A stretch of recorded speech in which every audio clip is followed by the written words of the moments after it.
got next.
Good evening, everyone, and welcome to.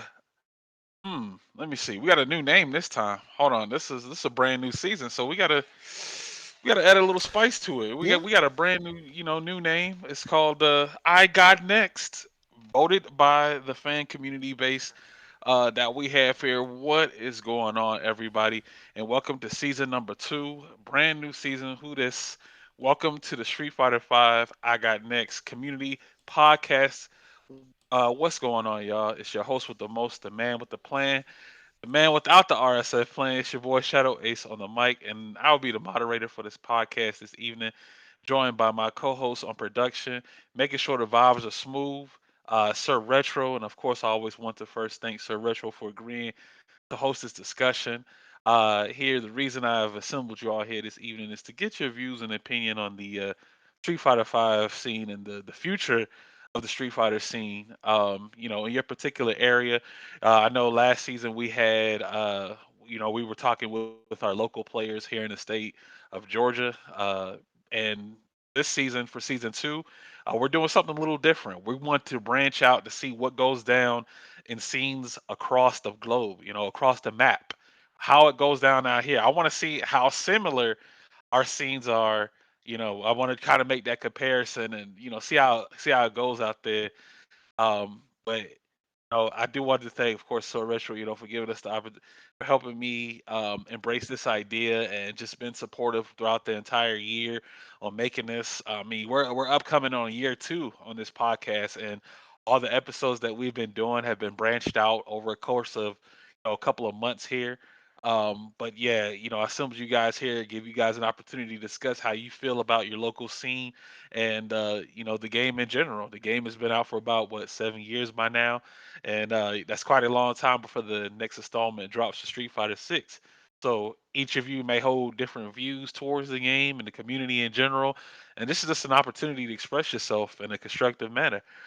So let's, of course, first start off by introducing our panel for this evening. I'll go ahead and go first. My name is Shadow Ace. I'm a player, ad player, ad fault player, commentator.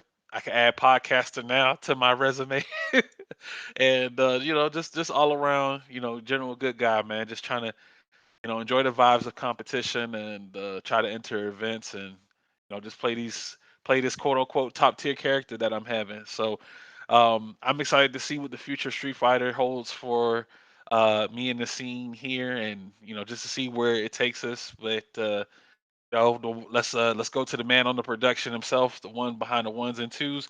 So Retro, how you doing? Hey everyone, how's it going, everyone? Personally, I'm good, even though I am, whew, still recovering. We might talk Are you about today. covering? Well, Are I, you covering? What happened? whew, man. If we talk more about it today, that's cool. But I'll let you guys know we finished. What I believe is one of our biggest locals of all time, not just the year of all time, and at least for our scene. And man, I can tell you more about the details, but it was a lot of players from all over the state, some outside the state. It was overwhelming numbers. It was a lot of money I saw in my hand that I wish I had, but it unfortunately didn't go to me. The amount of sales we had, it was ridiculous. It's yeah, but it took a lot out of me. I couldn't get up early this morning. My body would not move until 2 hours after I woke up. But yes, that's a big reason. But for those who do not know, I'm so retro. I am the help producer, editor of the show, alongside with Shadow Ace, and also definitely the head tournament organizer of the Middle Georgia FTC down in Macon, Georgia, specifically, but also do events for many surrounding towns and areas. Particularly part of the Reboot Retrocade Gaming, if you have heard of the organization. I am the head of that. So, been doing this for about, within the FTC, about 5 years. No, technically about 6 years. Outside, before I knew about the FGC, I've been still been doing stuff like Smash tournaments and so forth. And when I was in my college days, a few years prior. So overall, about 11 years and ongoing. Also run tournaments. I also train players, basic to intermediate fundamentals of fighting games, um, welcoming newcomers to the scene, everything like that. So that's me all in a nutshell. Mainly, I do play Street Fighter. I also do play other fighting games in general because I'm a huge fighting game enthusiast, and that is all pretty much good for all this from my end. So thank you, Shadow Ace, for the introduction. Yeah, we appreciate the intro. Yeah, we're trying something new here as far as getting guests here on our podcast. We'd love to have you if you're out there in the world listening to us, and if you're in a different scene, we just love to hear how things go down out there. We're trying something new with filling out a good Google document instead of having a DM and coordinate with so many people, which has been kind of pain to do in season one. But shout outs to those who have responded promptly and in kind for that. The door is, still open. You just got to hit us up. Some said sure, some said no. Some left me on read, some flaked, but I never expected a 100% success rate. So that's why we have to keep moving. But here we are in season two, baby. So, what I'm saying, we're here. Me and Sir Retro. Last time we had the season finale with Big Bates and debuted it on the we talked about the best in Georgia, what that meant. And if you guys missed out on that, please check it out on Reboot Retrocade Gaming's YouTube channel that has a list of archives from all the season one episodes. Today's journey is going to take us to Kalamazoo, Michigan, if I'm not mistaken. If I'm Yep. checking my fact Yeah, sheets, I think that's our first stop in our journey. yeah. We're going to Kalamazoo, Michigan, and I believe we do have a guest today that can, Hmm. pretty much explain to us what goes on out there, in the Kalamazoo, Michigan area. Philosopher, good sir, how are you doing today? Hey, I'm good. I'm good. Thank you for having me. All right, talk to us, man. How you like? Let's give the people a rundown. Who is Philosopher? Who Yeah, who who, who is this lifelong guy? gamer, father, husband. I've had a lot of different jobs in the gaming industry, from game development to journalism to commentary. I've done a lot of different stuff, but more recently, in the last, later in the 2000s, I started the Kalamazoo FGC in like 2016, 17, something like that. So I'm the founder of that. I'm also a performance coach when it comes to competitive games. I'm a life coach just in general, but my main focus is competitive gamers. But I'm also the assistant director of esports in the arena at Western Michigan University. So that basically means I do everything from production to event planning to writing curriculums for summer camps to coaching the Rocket League team and being the head coach over there. I do a little bit of everything. That's in a nutshell who I am and what I'm doing right now. Oh, okay. Wow, man. A man of many hats, making sure uh Yes. players are getting taken care of as far as just being introducing players to the world of esports and competitive gaming.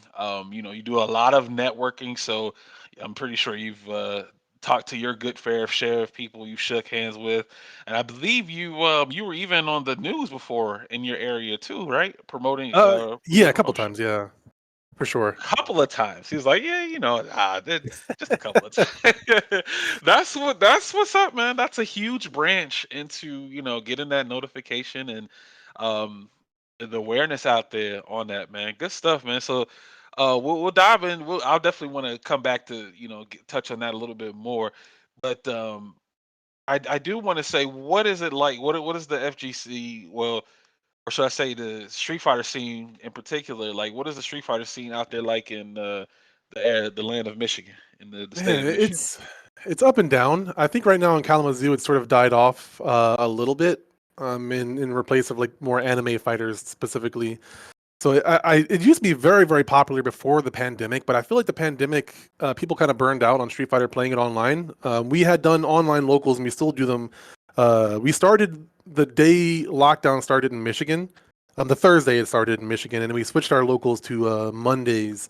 We're at like 112, 113 now, so we've been doing it almost every single week, unless there's like a holiday or somebody, we can't make it or something. We're burnt out. So yeah, I would say Street Fighter in Kalamazoo specifically not super strong, but Detroit is also in Michigan, so I would say that's like one of the stronger areas in the Midwest. So we have some good players like Footwork. We have who else is there? Truth is in Detroit, I believe, like near Detroit. Um, Akote, who else? isn't he from? Is Chicote, he? yeah, Is he he's in Michigan, but I don't know if he's in Michigan? Detroit or not. But yeah, El Chicote, really strong player. There's a lot of players over in the East Michigan side, so we're trying to on the west side get strong. I'm hoping that once I get back into Street Fighter Five, Street Fighter Six, which I'm currently doing, I can actually be more competitive against them. I used to hit up Truth or not Truth, but Truth and Footwork for matches a lot to try to learn from them.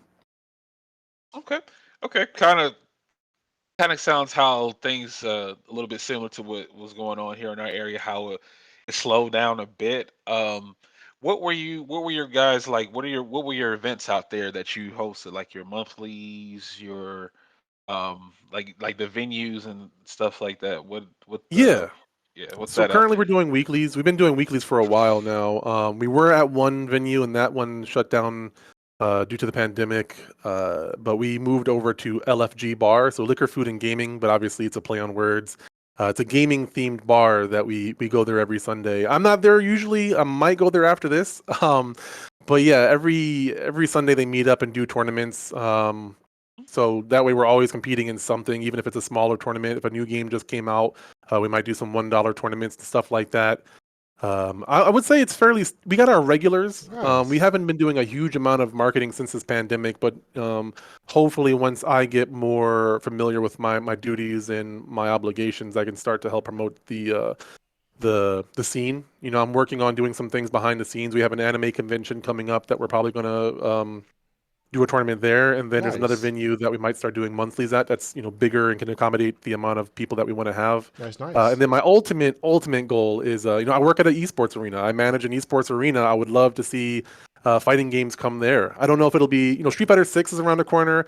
I am determined to make Project L huge in Michigan by doing it at the arena, especially since it's going to be a PC fighting game. So I'm trying to merge the FGC with esports via Hmm. my current job. Okay. Okay, all right. That sounds like that definitely sounds like a plan there, especially with Project L. I mean, I'm pretty sure that's Whew. going to take off into a lot of platforms.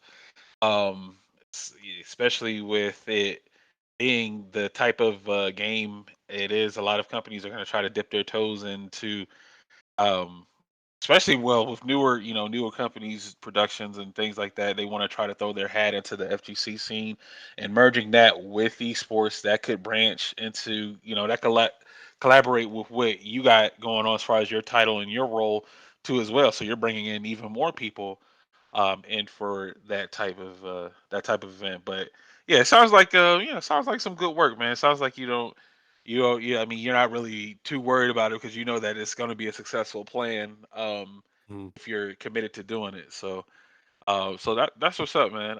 We're gonna go ahead and go over a few couple of topics here just to give you guys thoughts and opinions here. But before I do that, I just want to make sure, Sir Retro, was there anything in particular you wanted to talk about before I did the panel?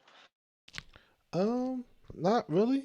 Um, of course, we might talk a little bit later about it if we do. What happened Mm. yesterday, but if it's saved for another time as well, I'm definitely open to that. So, but definitely, like I said, the hour, um, it, for the moment, of the hour, we're focusing on our guests here. So, whatever we got Okay. planned, we go straight from there. All right, sounds like a plan. So let's go ahead and get into these topics here. Yes, philosopher, you did mention about like tournaments being ran at the LFG bar. Now, my question is, as far as tournament goes, not enough entrants. So should tournaments still be ran if they don't get a certain amount of entrants? So like I'll say this, like recently there was a CBT EU East only event that only had 9 entrants, and I believe two of them that got DQ'd. I know there Mm. was an event that was like Salt Mine League in A events. They were getting canceled because there weren't enough entrants. The online local, they used to have like 40 to 50 entrants at minimum a few years ago, and now they're at the point where they're running round robins and merging region brackets just to make ends meet for numbers.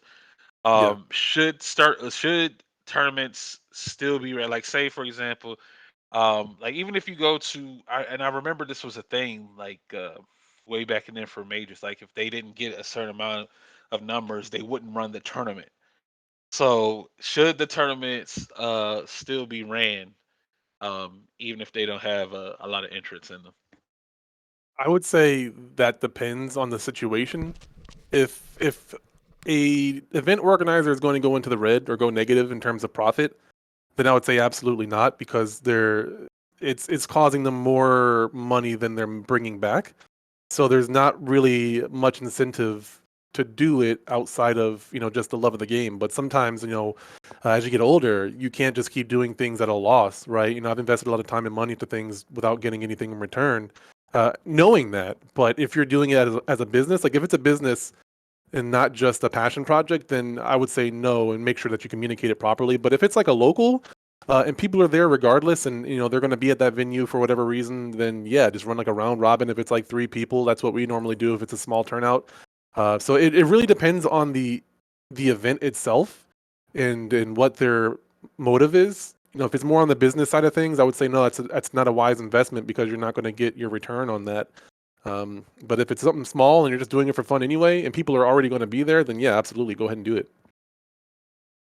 Especially the cost to profit ratio as far as like just like I mean I mean you'll save more money of course for doing like an online tournament, but I'm talking about like going out to a actual venue, renting out a space, getting equipment, paying for your Yeah, slot to run the event. I mean, like you said, it's just cost really not really cost productive as far as getting that done yeah, because at the end of the day it's like, okay, do I really want to bring my equipment to this 6 or 7 person tournament, whereas they're not, they're already operating at a loss just by going in, like you said, going into the red just by hosting these particular events. hmm And even if you make a post about it, social media post about it, say that we're not running this event until we get X amount of entrants. Some people might actually get upset at that and say, "Hey, well, you guys should run the event anyway. It doesn't matter, this and that. Why punish the people who can play or are able to play on that?" But I guess people will be looking at it from like a business prospect of it, where they see that they shouldn't invest this amount of time if they're not going to run the event. So you kind of get that little quarrel between the players and the TOs because they're not running these events, right? They Yeah. said, and I've seen that before. They said we need at least 50, we need at least what was it, 12, either 12 to 15. We need at least 12 to 15 entrants to run this event. Otherwise, it's going to be canceled, right? They Yeah. didn't meet the goal. The event didn't get ran, and the players who tried to sign up for the event, they got upset. They said, "Well, that's not fair to us. Yeah, what I'm saying, we're here. You guys should still run the bracket." And that kind of caused like a little fallout there. But Sure. yeah, Yeah. yeah. So that's the retro. What do you think about that? From personal experience, for someone who actually did run tournaments that had very low numbers and pretty much was on the verge of wanting to cancel, it was, in a sense, it wasn't a risk as far, because for us, we're a grassroots, so the only thing about it is like we don't have to worry about too much about money and stuff like that because we're not getting paid or putting money into it. So, but the morality and the ideal things like morality and the look on the support, you know, some people were wouldn't come to tournaments because it was low numbers. That was the funniest part, and I think I Mm. spoke on it before, or we did talk about it before that so like, oh, well, how many people showed up? Well, only 5 people. Well, I'm not going, and it's like that defeats the purpose of that Yeah. that it really kills that because like that defeats the purpose of wanting to if you want to grow the scene, but you don't want to come out because there's not enough people. But the thing is you're adding to it. I actually because I witnessed at hand many times where people did that. Like, hey, how many people showed up for this tournament? Oh, we got 4 people. We got 5 people. Oh, okay. Well, I'm probably not gonna go. I'm like, what? Well, if you come through, that's more people. So the thing Yeah. is, it depends. It's more of like the TL versus the community in a sense, because it comes to a point where then, if the community wants to see the scene grow, you expect to be there and show up to add more numbers. And the thing is, for me, there were times I actually joined tournaments when I didn't want to because I wanted to add number to say, hey, Same. right. And you'd be like, like, hey, this is only like 7 people. Well, I'll join in just to add numbers to make sure Hmm. that that payout turns to whatever it is. And because if you're very passionate or caring about the community, you may have to do whatever it takes to keep that scene going. You know, Yeah. and of course, in this case, Street Fighter, the main focus point on the podcast series, Street Fighter is one of the games that were actually one of the main ones that was victim of it. We had, as I said, at one point we did have Street Fighter tournaments that went down from 12 to 8 to 4 and 5s, and it had been 4 or 5 months after months after months. And I would message everyone like, "Hey, come out to the tournament. We got Street Fighter. All right, who's gonna be there? Well, whatever, blah blah blah." I'm like, "Well, it's gonna be 5 of us so far. So that's this my number, that's my money, blah blah." Well, I'm not gonna go because I don't see that many people interested, and it's part of it. It is we look at it as a psychological standpoint.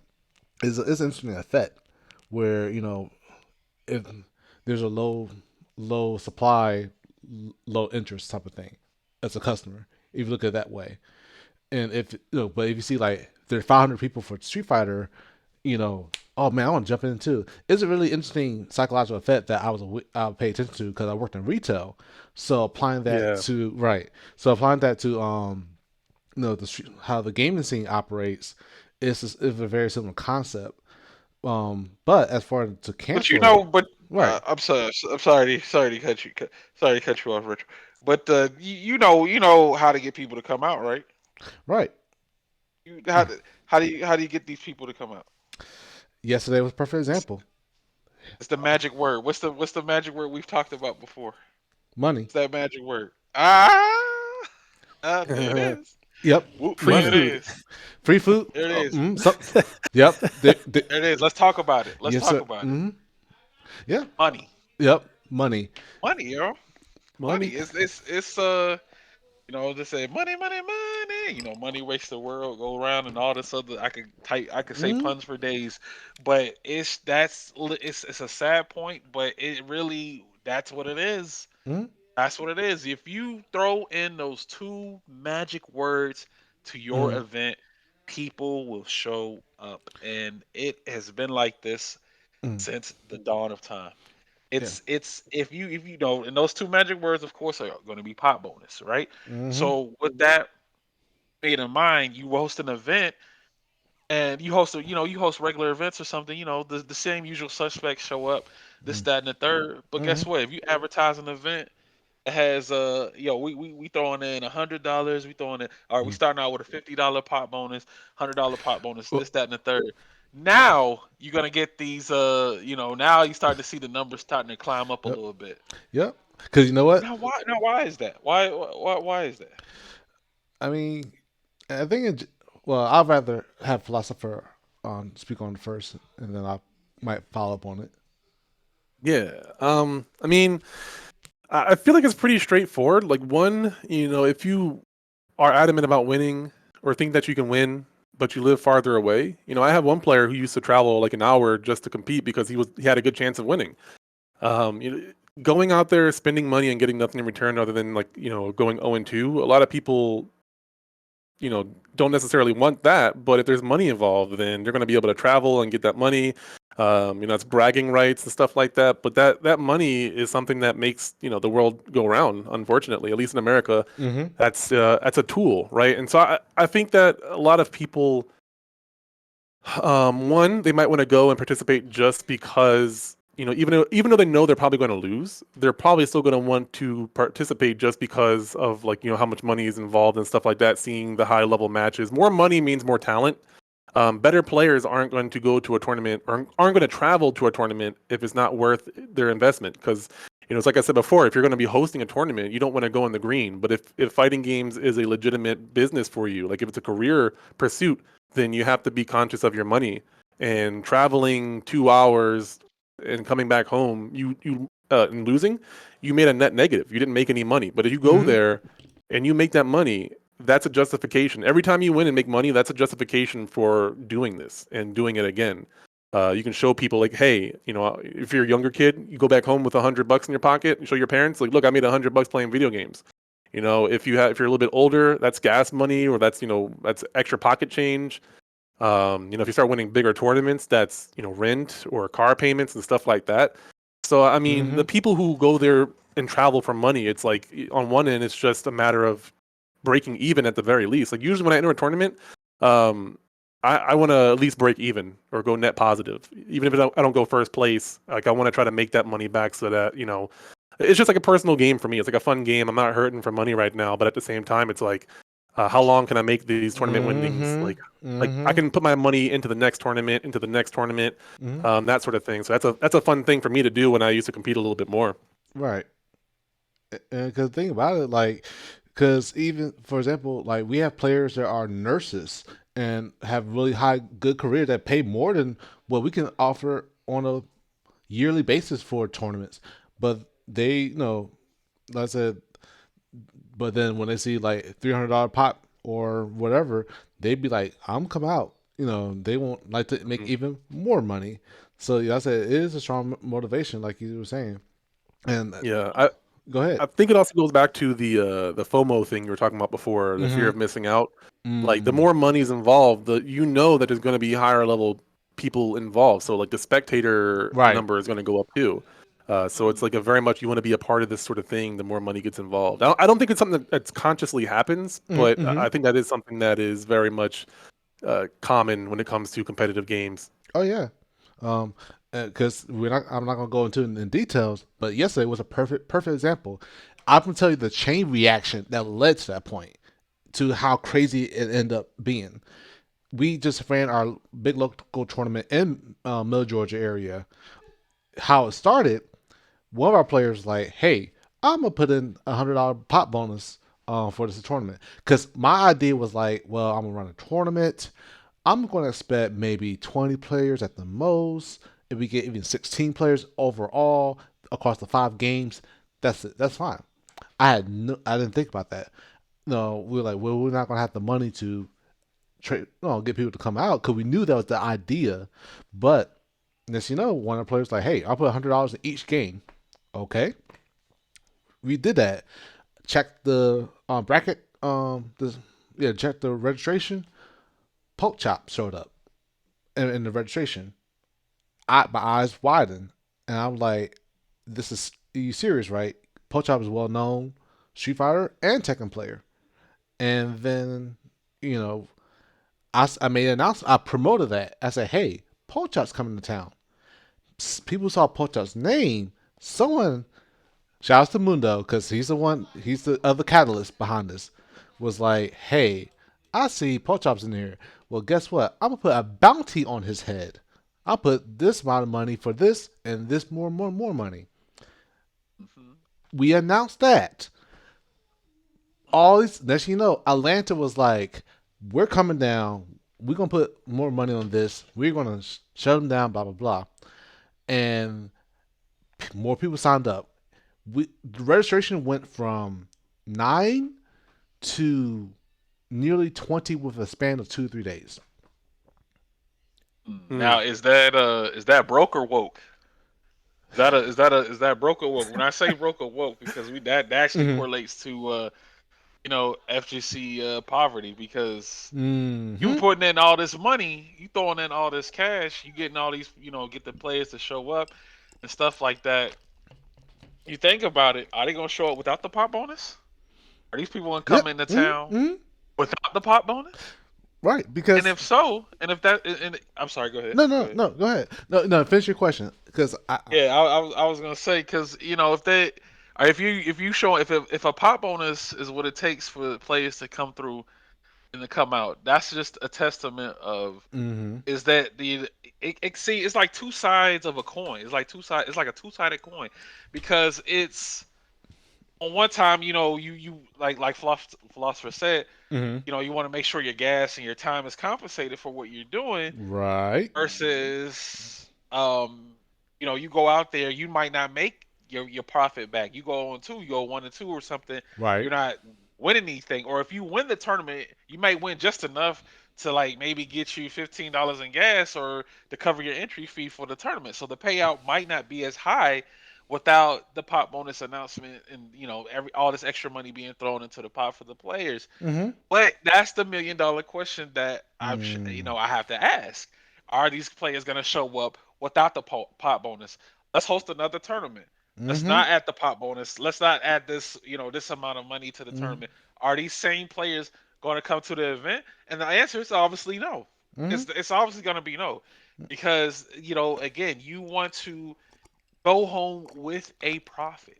You want to go home with something that shows that you were able to, hey, I got top three. I got, I got this payout. This and that. It looks pretty good. I'm able to cover my gas to the event. And you think about the travel. People traveling to get to your event. Some of them 3 hours away, some 2 hours away. They traveling pretty far. That's gonna be like what almost half the tank to and from the event. So Mm-hmm. literally that money's going back into the tank. So if they don't come out with a profit by not placing high, it's like, dang, do I want to go back next time? Do I want to Yeah. come back again? Yeah. And that's where that's such a thing that you got to think of.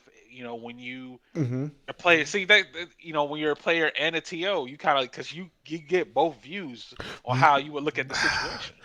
You know what? It's crazy. This is really yesterday is y'all guys like I said yesterday is basically the perfect example of that of what you're saying on Shadow is and on Philosopher because I had that double thing where you know yeah when like I said the pop bonus the bounty and then Uh, so shout out to Big Boss DP for the original pop bonus. He's the one that initiated that, and then Mundo, Mhm. shout out to him, did the pop bounty, and then added the pop a more pop bonus to it, and then next thing you know, I talked to the Smash community about what's going on, and we have players from Albany of South Georgia. That's nearly 2 hours away. Was like, hey, we'll come up there. Can we put more money in this too? And I'm like, you know what? Why not? Sure. I'm not gonna just. Why would discourage people to put more money into this? Cause you know what's gonna happen. Chain reaction. Next thing you know, Mundo put more money in. Then you know we have players from Florida apparently showed up too. And next thing you know, we had shout out to No Need to Talk. 3 hours away to actually drive all the way up here to compete. And we knew that idea that he's not going to be driving up 3 hours to win $60 and leave. That you know how much Talk about gas. it, Retro. You know Talk how much about it. because even from us, for us to go to Atlanta or Savannah, Trip. well, we'd like to do that in the economy that state that we in addition to all the all the situations, that's one of the big things in the economy.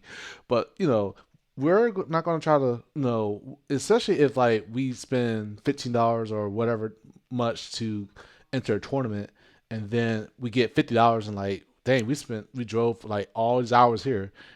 That's not enough to cover gas to go back. That's how we're going to look at it. So that's not it's not motivating enough. So, but yeah, but at the same time, though, when people came down, was that, whoa, this place is awesome. They got this going on and whatever. Dude, we would Mhm. like to come back. And definitely just let us know. We want like to see this scene grow and blah, blah, blah, blah, blah. Because we like the experience. At the same time, there were messages from people who were like, hey, if you do this pop bonus thing again, we'll get North Carolina and South Carolina to come down. And that's so you saw the two sides of the reasons people will come down to add numbers to the scene, because either they like the experience and or they like the money that was involved with the experience plus the experience. Yeah. I think there's a couple of things to identify there too, because I think money being involved is the key point. Whereas a pop bonus is one of those ways that you can do that. Right. And I think the pop bonus can cause a ripple effect, but money in general can cause a ripple effect. Mm-hmm. Because a part of the reason other people want to join was because Poke Chop was there. So there's people who will Mm-hmm. go there just because they know that Poke Chop's an entertaining person. And anytime he's playing in a tournament, you know what he's going to do. He's going to do Poke Chop things. And there's a lot of people that just want to see him lose or see him win, just to have that reaction or those interactions. So that money brought him there, but he also brought people there, which in turn brought more Mm-hmm. money there. But the thing is that, like you said before, the experience doesn't have to necessarily be just for the competitors.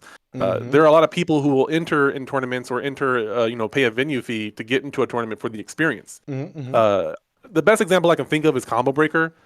Combo Breaker does have a decent Yes. prize Yeah. pool, but even if you're not competing, Dude. there's a 24-hour arcade. There's lots of vendors, there's things to do, and all those vendors and all that stuff that costs money to some Right. degree.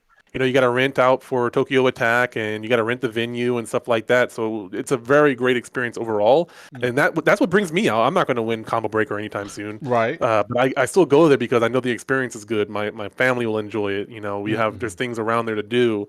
There's a lot of people that I get to see, and like it's very little financial incentive for me and many of the people that go. But because the Hado and the rest of the people that organize that tournament put money into it, it's going to be a great experience. Right. And Hmm. yeah, no, you're right. Because I may not represent a lot of people, but I'm an example of Yeah. a person that would like I'll go to Well, Cumber Breaker just because what the production looked like, what they have provided, and kind of like I said, I'm gonna go own too. I don't care if I get to see like all this cool, awesome stuff, the mhm. venues, the 24-hour whatever, all that type of thing, just to be there. Like just say, hey, I went to the Combo Breaker. Yes, that's enough for me. So I get what you're saying. So here's another interesting thing. I'm trying to pull up the file right now, but recently I'm doing a Rocket League tournament with Mm, 7 other colleges. So I'm planning that invitational. And so what I did was I sent out a form mm, to a couple of different colleges or to a bunch of different colleges to get some insight. Mm. And I'm trying to find that specific form right now. I'll look at it later on, but I think about like 15 schools filled it out. And one of the questions on there was what brings you, like, what makes you want to come to these tournaments? And this is for, like, the coaches or the directors of these programs, or whoever it may be. And nobody put money on there as an incentive. They put it Mm. for land matches and they put it for venue. Mm. That was like the top two. There was like, I think, six different options, and I don't think a single person actually put the answer of money. Like, they had multiple. You could pick multiple options, Mm. and still nobody put that on there as their option. So I thought that was very, very interesting in regards to this conversation here. The comparison is two different, or they may not have, Mm. maybe It's a different. that's It's a they different think of it like a situation trick though. question. Like Hmm. they may see it as a trick question. It's like, well, I don't want them to think I'm in it. I'm trying to play for money, but I could be playing for money, right? They didn't want to outright just say they want to enter just for the money, because that kind of would give you the idea of, oh, okay, these players just want the money and they don't really want to compete for just the community or the growth of the scene, right? Hmm. So that question is kind of like a loaded question, Well, right there, that you had put on that form. I Now don't go ahead. think it benefits them to lie in that situation though, because most of these schools that I was talking to are schools that could potentially win that money, and it's like, it's not the players doing this; it's like the director. So they have an opportunity to win money by giving me this option. Why would they choose to deprive themselves of making money? But again, it would cost them money to be able to do something like this, so they would rather also have a cheaper cost than actually have money as their incentive. So yeah, 11 schools did venue, 10 schools did tournament format, and then like the next big thing was LAN, and then just extra tournament elements like names, badges, and stuff like that. Like I have a a Ryu statue that has like all my lanyards from all the events that I've gone to. It looks like Mr. T over there. So I mean, I think it's possible, but like I don't see why it wouldn't benefit them to lie about that, because I'm the one that's hosting the tournament. They're getting invited to it, so why bother lying to me when you have the opportunity to win money? But at the same time, I mean, if it costs less for me, then I'm okay with that, because I don't have to spend as much money on a prize pool or my the budget out of my the school. Mm-hmm. So I'm more than okay with that. But I assume that the number one answer would be money, and nobody, like, it's zero. There's Yeah. other things like food. Someone put other, but zero of these schools put money. And I thought, again, this is different though. So you can't do a one-to-one comparison. I will say that, because this is a college that's usually paying for these. So, it's coming out of the college's budget, not the player's budget, more than likely. Mm. So it's a different scenario. And I don't think it's a one-to-one format, but I think in terms of like relevancy and also the differences of like traditional esports versus fighting games, Mm-hmm. I don't think. I think if this was for fighting games, I think money would be one of those options. I would Right. think so, because I came from the FGC, and that's why I was so shocked when nobody put money. But I talked to a few colleges afterwards, and they were like, explaining the reasoning behind it a little bit more, and just like more about having, it's a college, so it's a little bit different. But they want their kids to have a good experience, and that's kind of what we want. That's why we like to travel and pay for all the expenses and stuff. So, Right. yeah, I just think it's fascinating Yeah. that Yeah. I do think that FGC is kind of poverty, and that's kind of an insult to the FGC. But I do kind of subscribe to that notion a little bit. Mm-hmm. And that kind of translates to my next question then that I have there, because Alex dot dot, he put a really good question in the chat. Mm-hmm. He said that Yeah. do Shout out to you guys think fear of high tier players entering these tournaments will prevent other players from registering? And Always. we both, me Yes. and Yes. Philosopher, we both Yes. said the same thing at the same time. Yeah. Oh Yes. yeah, you did. Yeah. Yep. Um. We was like, yep, yep, yep, yep, yep. Yep. Go ahead. That was Y'all go first. okay. I'll say a Good little. question, by the way. Yeah. No. Because I I witnessed that. That was the other thing. In addition to the low numbers of the scene, was when they said, "Hey, I'm going to enter this tournament. Oh, this top player showing up. Well, I'm going to lose. I'm not going to be here." Yeah. I and I'm like, but but and it was an interesting thing because I say with the money and with the top player situation, But at the same time, you all be wondering, wait, why nobody play Street Fighter anymore, or why more people? Why rather not more? Let me rephrase that. Why more people are not playing this game that I like? Why more people are not showing up for this tournament for the game that I like? Basically, Hmm.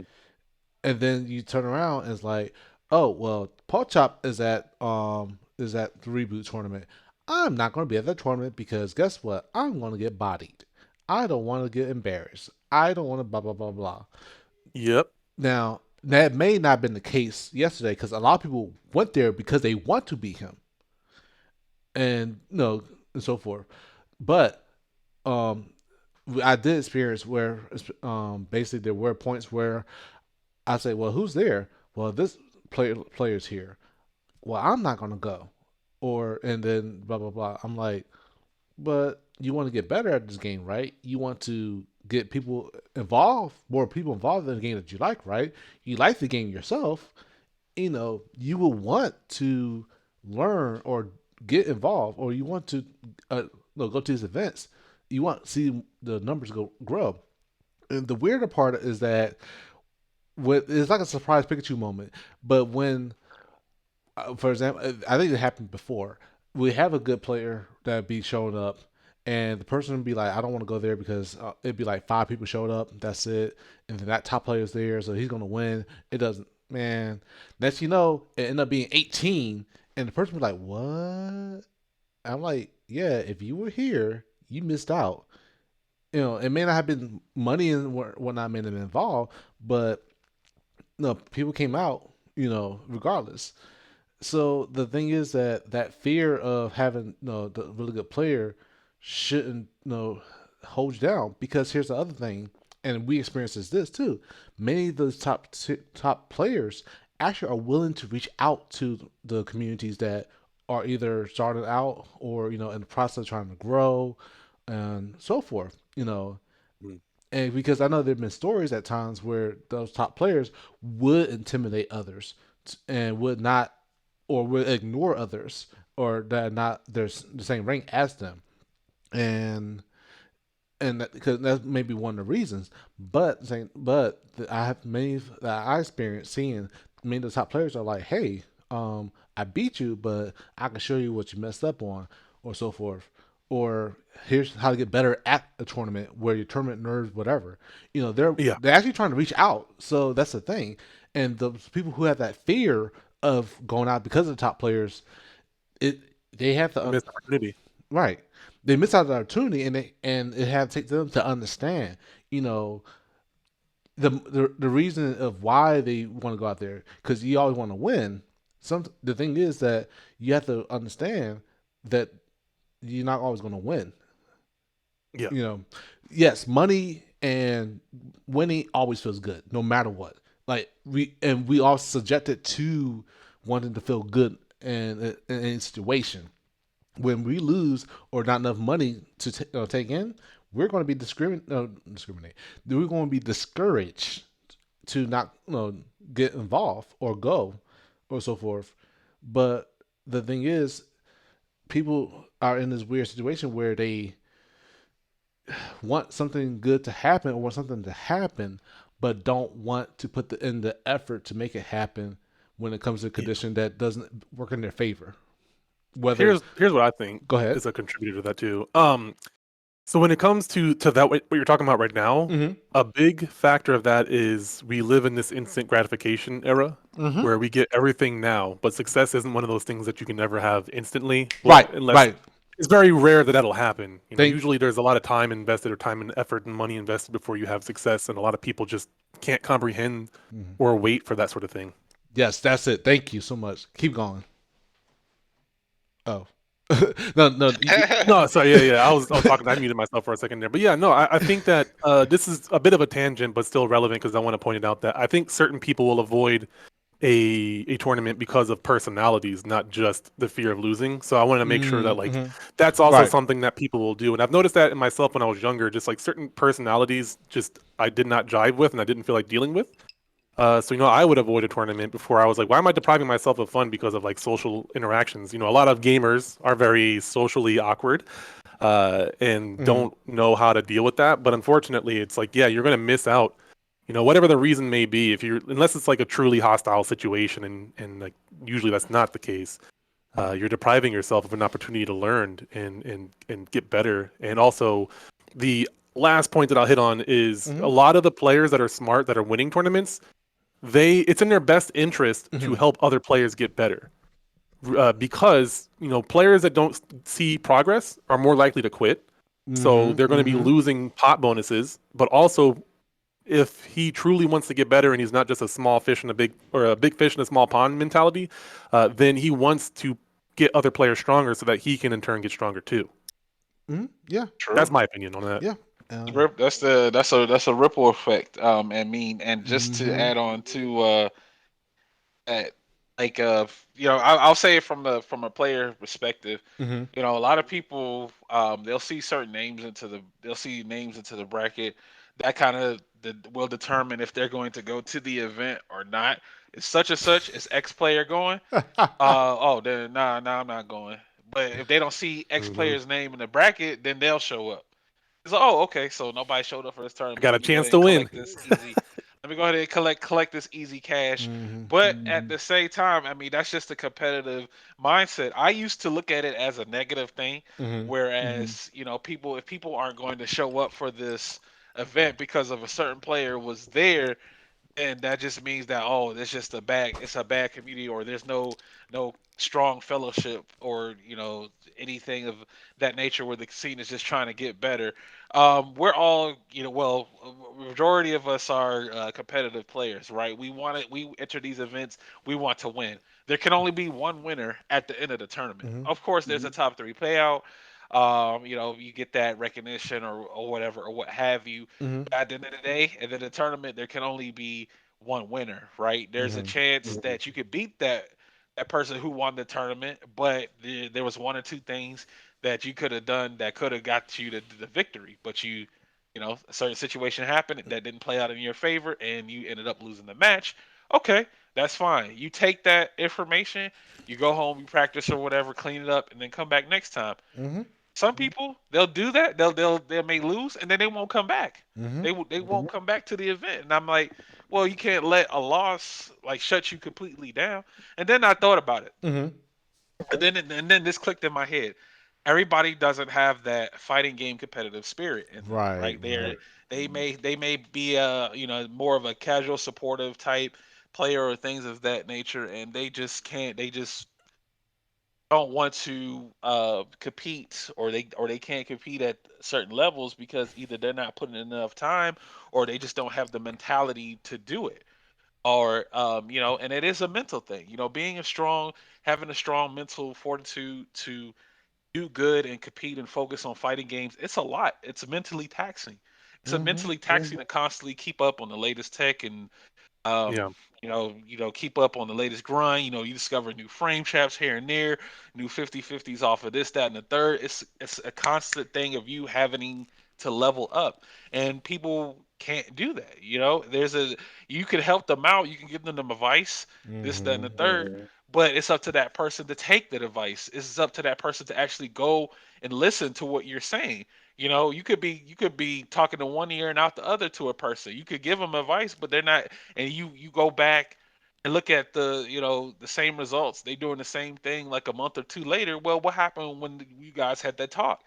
We were supposed to Mhm. go work on this and that, and now you should not be able to get hit by this and that, but you still are.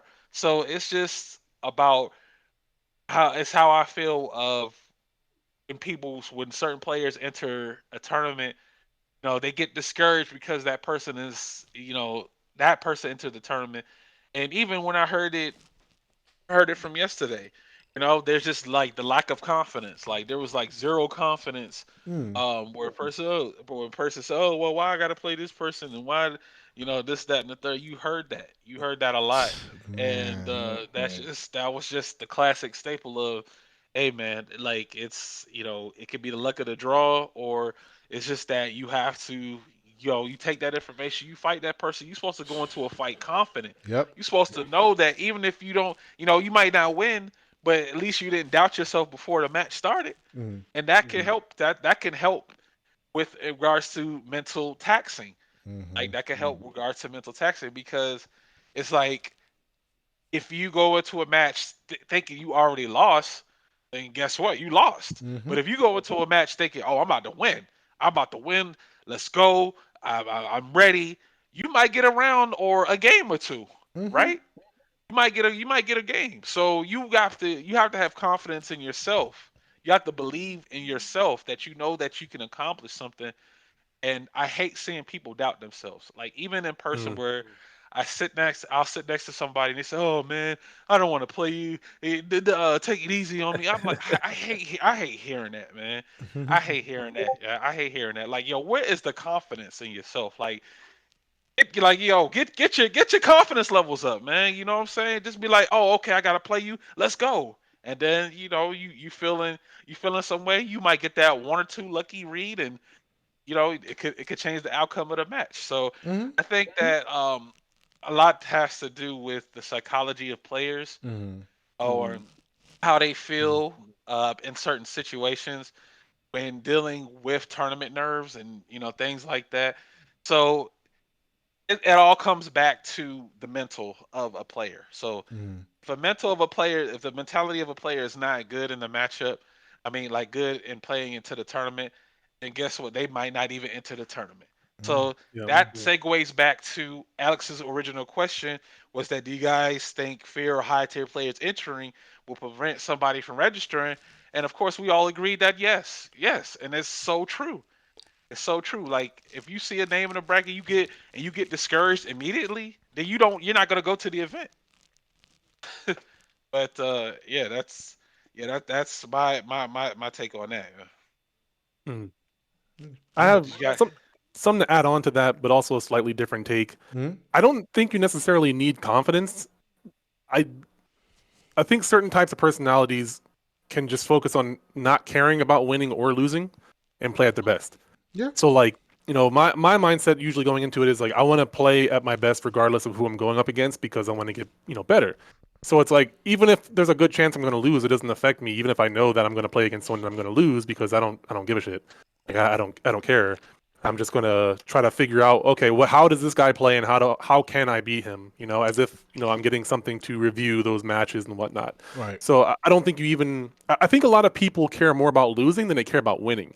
And that's where that ego starts to come in Mm. because they Yeah. care more about whatever it may be. Like I don't want to lose on camera. I don't want to lose to this person because I don't like them. I don't want to lose. Period. If I lose, I'm an idiot. Like they want to avoid this uncomfortable pain more than they want to focus on actually getting the dub. And so that's why a lot of people, I think, their motivation on what they're there for is a little bit askew, and they're not. If people truly want to win, but they're not putting in that time, their goals and their work ethic are not aligned.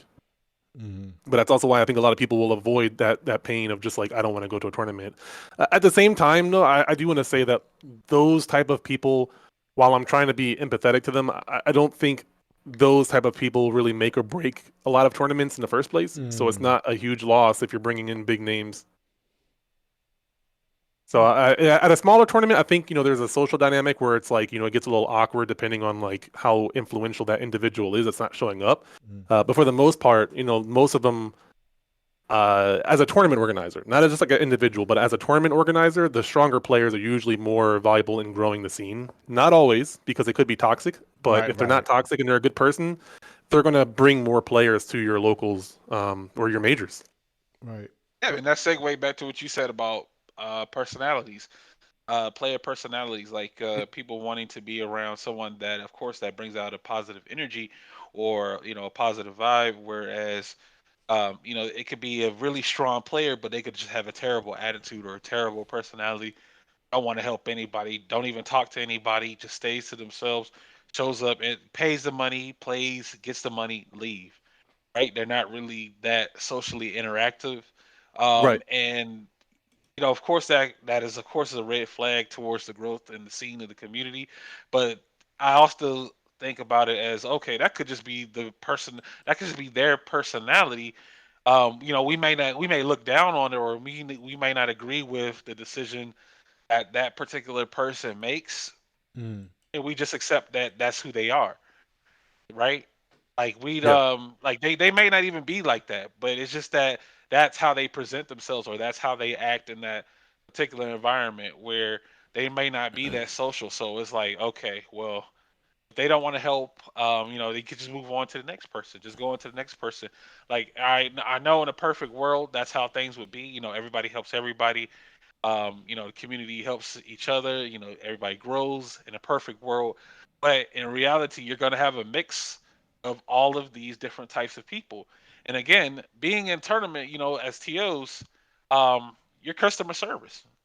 Yep. Your customer Exactly. service. You're dealing with people like you've never met before. You go to you host an event, you get new faces and stuff. You got to learn about that person. You got to see who this person, how that person is, and how they interact with the rest of the scene.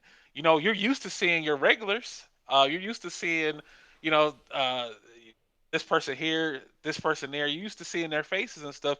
But when you see new people, you got to like kind of get their vibe and see how they are as a person. And because TOs deal with so much with customer service, Mm-hmm. it goes on to, you just observing the particular environment and how the players interact with each other. So you Yeah. have that particular type of knowledge. But before I move on to the next topic, did any of you guys had anything else to add on? I Uh, would just say that I think a lot of tournament organizers don't know that they're customer service, and therein lies an issue. Mm, For some events, because like a lot of gamers are just socially awkward. And that's yeah. just the par for the course. I used to be, I would still consider myself awkward, but I don't care that I'm awkward anymore. And so it gives me some sense of confidence to just be me. But a lot of people don't. I've done sales for 10 years. So it comes natural for me to know how to do customer service. And Dang, I recognize that a lot of other people don't naturally think of it that way. you beat me Just my by 2 cents on that one. you beat me by 8 years. I worked at Best Buy for 2 years, so yeah. Dang. No, I got enough experience for that what I need, but like yeah, no, I get what you're saying because that's where I have to learn a lot, especially when they train you psychologically, the psychological stuff of things, and I learned how Yeah. to apply that. Yeah, because it came to like the players how to interact with each other, how to dealt with like oh well how why this player is good or so forth, or how to get I want to see this game, how I want to get this game involved, or no, as you run a tournament, like how you want to get from 8 people to 60 people, to come to your tournament. How do you get to Hmm. that point? How do you get players wanting to not only come to the tournament but also retain, have that Come back. yeah, Yeah. come back.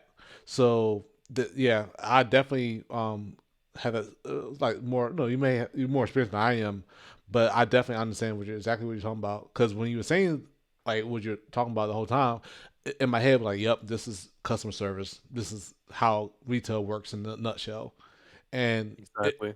and it's really interesting. Yeah, because like for me, I run tournaments and I pick out games and run them at a certain time and point, depending on when the game's coming out, who's interested, who like to play whatever, um, Hmm. the demographic of the area that we're in, and a few other factors. And I determine that and run and say, okay, we're gonna play this game this day, this time, and whatever.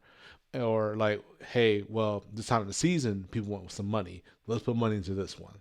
So yeah, definitely exactly what you're saying. Philosopher really was like, yeah, this is basically looking at it as a customer service slash retail industry perspective. Hmm. Yeah. all right, all right. Mm-hmm. Thank you guys so much for your take on that. So, and this is this question here, um, it's kind of an interesting one to me because it's called a win is a win. Mm. Undermining a player's win in a tournament based on the skill level Ooh. of players that enter. Spicy. Let's get to it. Let's get to it. So, what I mean when I ask this, when I say this question, is that the whoever like say for example there's a couple of players entered, maybe about 8 or 10 or so, and a person wins that particular tournament. You might have people chirping in the background saying that, oh well, that tournament must have been free if such and such didn't enter, or this person didn't enter I guess they murmur, different things as far as undermining their win, saying that that person didn't deserve to win and stuff like that. Mm-hmm. My take on that is if you win a tournament or you win a match, right, in a tournament, you win a match in the tournament, you move on into the bracket to Mm-hmm. your next opponent. Now, is your opponent upset that they lost? Sure, that's fine. That comes natural. That's a natural thing for being a player, a tournament player. But the fact that you go in the background, you go to the background, or somebody will go to the background and say, "Oh, how could you lose to this person?" or how did this person win and stuff like that. That's such an unhealthy. It's such an unhealthy thing to do and say because that's really hurtful to the players that are out there winning. So I think it comes down to the respect, Mm-hmm. that they have for you as a person and as a player too. They might not respect you. I feel that if somebody wins a tournament or somebody wins a match, Mm-hmm. they earned it. They earned the W. You can't, there's nothing you can do to take that away from 'em. You can't take away their first place because they got first place. It's all about, certain people are not going to give respect. Mm-hmm. And I hate that, people in the background that go, oh man, this tournament was it's free. Well, why didn't you enter the tournament? Oh, you talk about this, that, and the third. Well, why didn't you enter? You should have entered, then you would have won the tournament, Mm-hmm. right? Yeah. It's such a hurt. That's such a hurtful and hateful like mindset that people have, and I just Mm, hate seeing that. Right? Like we have to, yeah, we got to stop doing that. Like I just don't like seeing that. I see that so much and so often in so many streams and chats. Like I'll just be watching tournaments and stuff. And people, you might see a comment or two say, "Oh, how did this person get in the top eight? Or how does this, this, that, and the third? And oh, this person shouldn't have won." And it's just so hateful, man. But yeah. what are you guys' thoughts about it? You want to go first, Retro? Sure. Like, me, so I'm the person that actually ignores, for the most part, those type of people. And as a person I know that calls them called randos. They're just people that's there. Like Mm, if they just are talking about, yeah, well, this tournament's free. This, this player's always going to win no matter what. Or, he won because that other player's not there. For example, no, well, Terrace won because Neon's not there, or Street Fighter players. And it's like, and I'm sitting there, and they're like bystanders. These are people who are not involved. And I'm like, well, if I was this person, I would have done this, and it could have won that way. And I'm like, well, hey, were you part of the tournament? Were you involved? Were you training that person, that player, or whatnot, or whatever, or were you involved? If not, I think you just need to stand back because yeah. the thing about it is that you know people. Someone, if I was trying to think, there was someone that said, things happen. People want to talk about stuff because they just want to talk about it. They don't care. Thing, I had the right idea in my head, but you go philosopher. I'll go first. Yeah. Yeah. You go, I got a yep. couple of thoughts on this. So the first thing that comes to mind is why do people do this? Because I do see it too. I've heard it several times from different kinds of people. And the conclusions that I come to is one, they're unhappy with something, usually themselves, or they're unhappy with the opponent, the person that they're hating on. Essentially, like I don't like this person. The only reason you won is because this person that I do like wasn't there. This person that's better than you was there, or that I think is better than you. And I would rather feel good about my situation. I would rather feel good and make you feel bad than let than justify you winning, than like having the logic that you won this tournament. Like they want to make them unhappy, and I think that's like the biggest thing. For whatever reason, I see it similar to when someone loses and says you only won because your character's OP. I think it's something along those lines where they want to justify the loss in their head, so Mm. they try to make an external excuse for why that is the case. When it comes to me personally, like my thought on it is, who asked you? Why do I care? Like, why should I care what you think? Because at the end of the day, it doesn't matter. You know, the opposite side of that though is that I think that um, I hate to use this meme, but you know, there are people in the FGC that are too soft and need to learn how to ignore this kind of stuff, because the cynical side of it is people like this aren't going to go away. I think when you Mm-hmm. do see this, you should call it out, right? But it's the same thing with like self defense. I hate fighting. I don't like fighting. I've done boxing and karate and a couple of different types of martial arts because I can't always control the fact that I might not get into, or I might get into a fight. Other people might challenge me. I'm 6'5". It's like going to prison in high school. Everyone wants to fight you. Like every single year, I'm in at least one fight. So Dang. I can't control that all the time. But I can control how I react to that situation. And so I think some people need to learn to not let this sort of stuff get to them. And then I think individuals who I would say fall into this category but do it to themselves. There are certain individuals who will get mad or get upset that they won a match because, oh, this person wasn't playing his main. Like, the way I see that is that individual rolled the dice, and you can take that dub regardless. Like, there's no point in getting upset about it. Like, he rolled the dice, you got the dub. If you want to fight him with his main character, challenge him to a first to 10 if it really matters that much.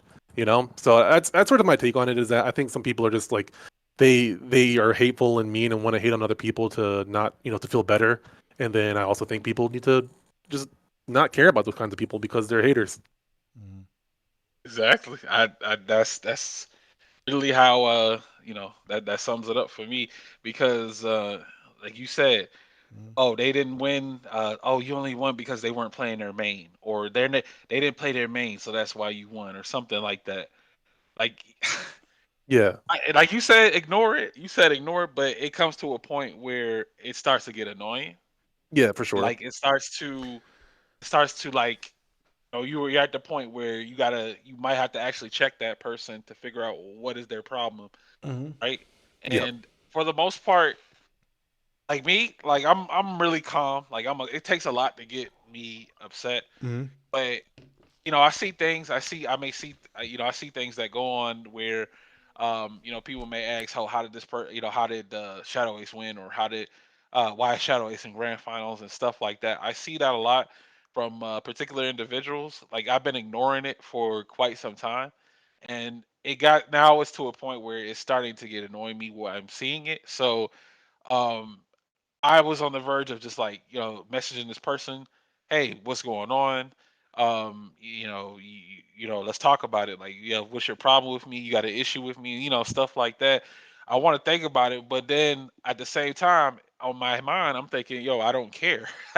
I don't care, right? I have to go by what I've tried to make peace. I try to make peace with that, and mm, just let it go. Just be the bigger man, and just like, just ignore it. Just do what you do. Let them hate. But at the end of the day, if a person wins, people gotta respect it. Like, yeah, I don't know if Alex dot dot is still in here. Um, but if Alex dot dot is still in here, Alex, you mentioned, every time Alex does well in a tournament, you might see some snide remark, because we have like a Discord chat or whatever. But you might see, I mean, not Discord, Facebook group or whatever, that like a casual group that just talk about stuff, Street Fighter Five in general, um, and they've been undermining Alex's gameplay for a while, right? Like, I'm thinking in my head, man, like, give this man his flowers. His Blanca is good. He is a good Blanca. You might see something that says, "Oh, it's all right, it's okay," or or something like that. You see that often. Like, the lack of respect just isn't there, and I hate seeing that. Right? I hate seeing that those particular types of posts that come out from there. And mm, he doesn't get his acknowledgement for the type of good skilled player that he is, and that can actually affect somebody mentally too as well, because they just think to themselves that they're not good enough, and now they're questioning their type of mentality, where that can help, that can hurt, excuse me, that can hurt their gameplay. So I yeah, am so in general. So, if we're saying that a win is a win, you got to respect that. If you don't like it, sure, you don't like it, but you don't have to, go out your way to say, all that crazy stuff.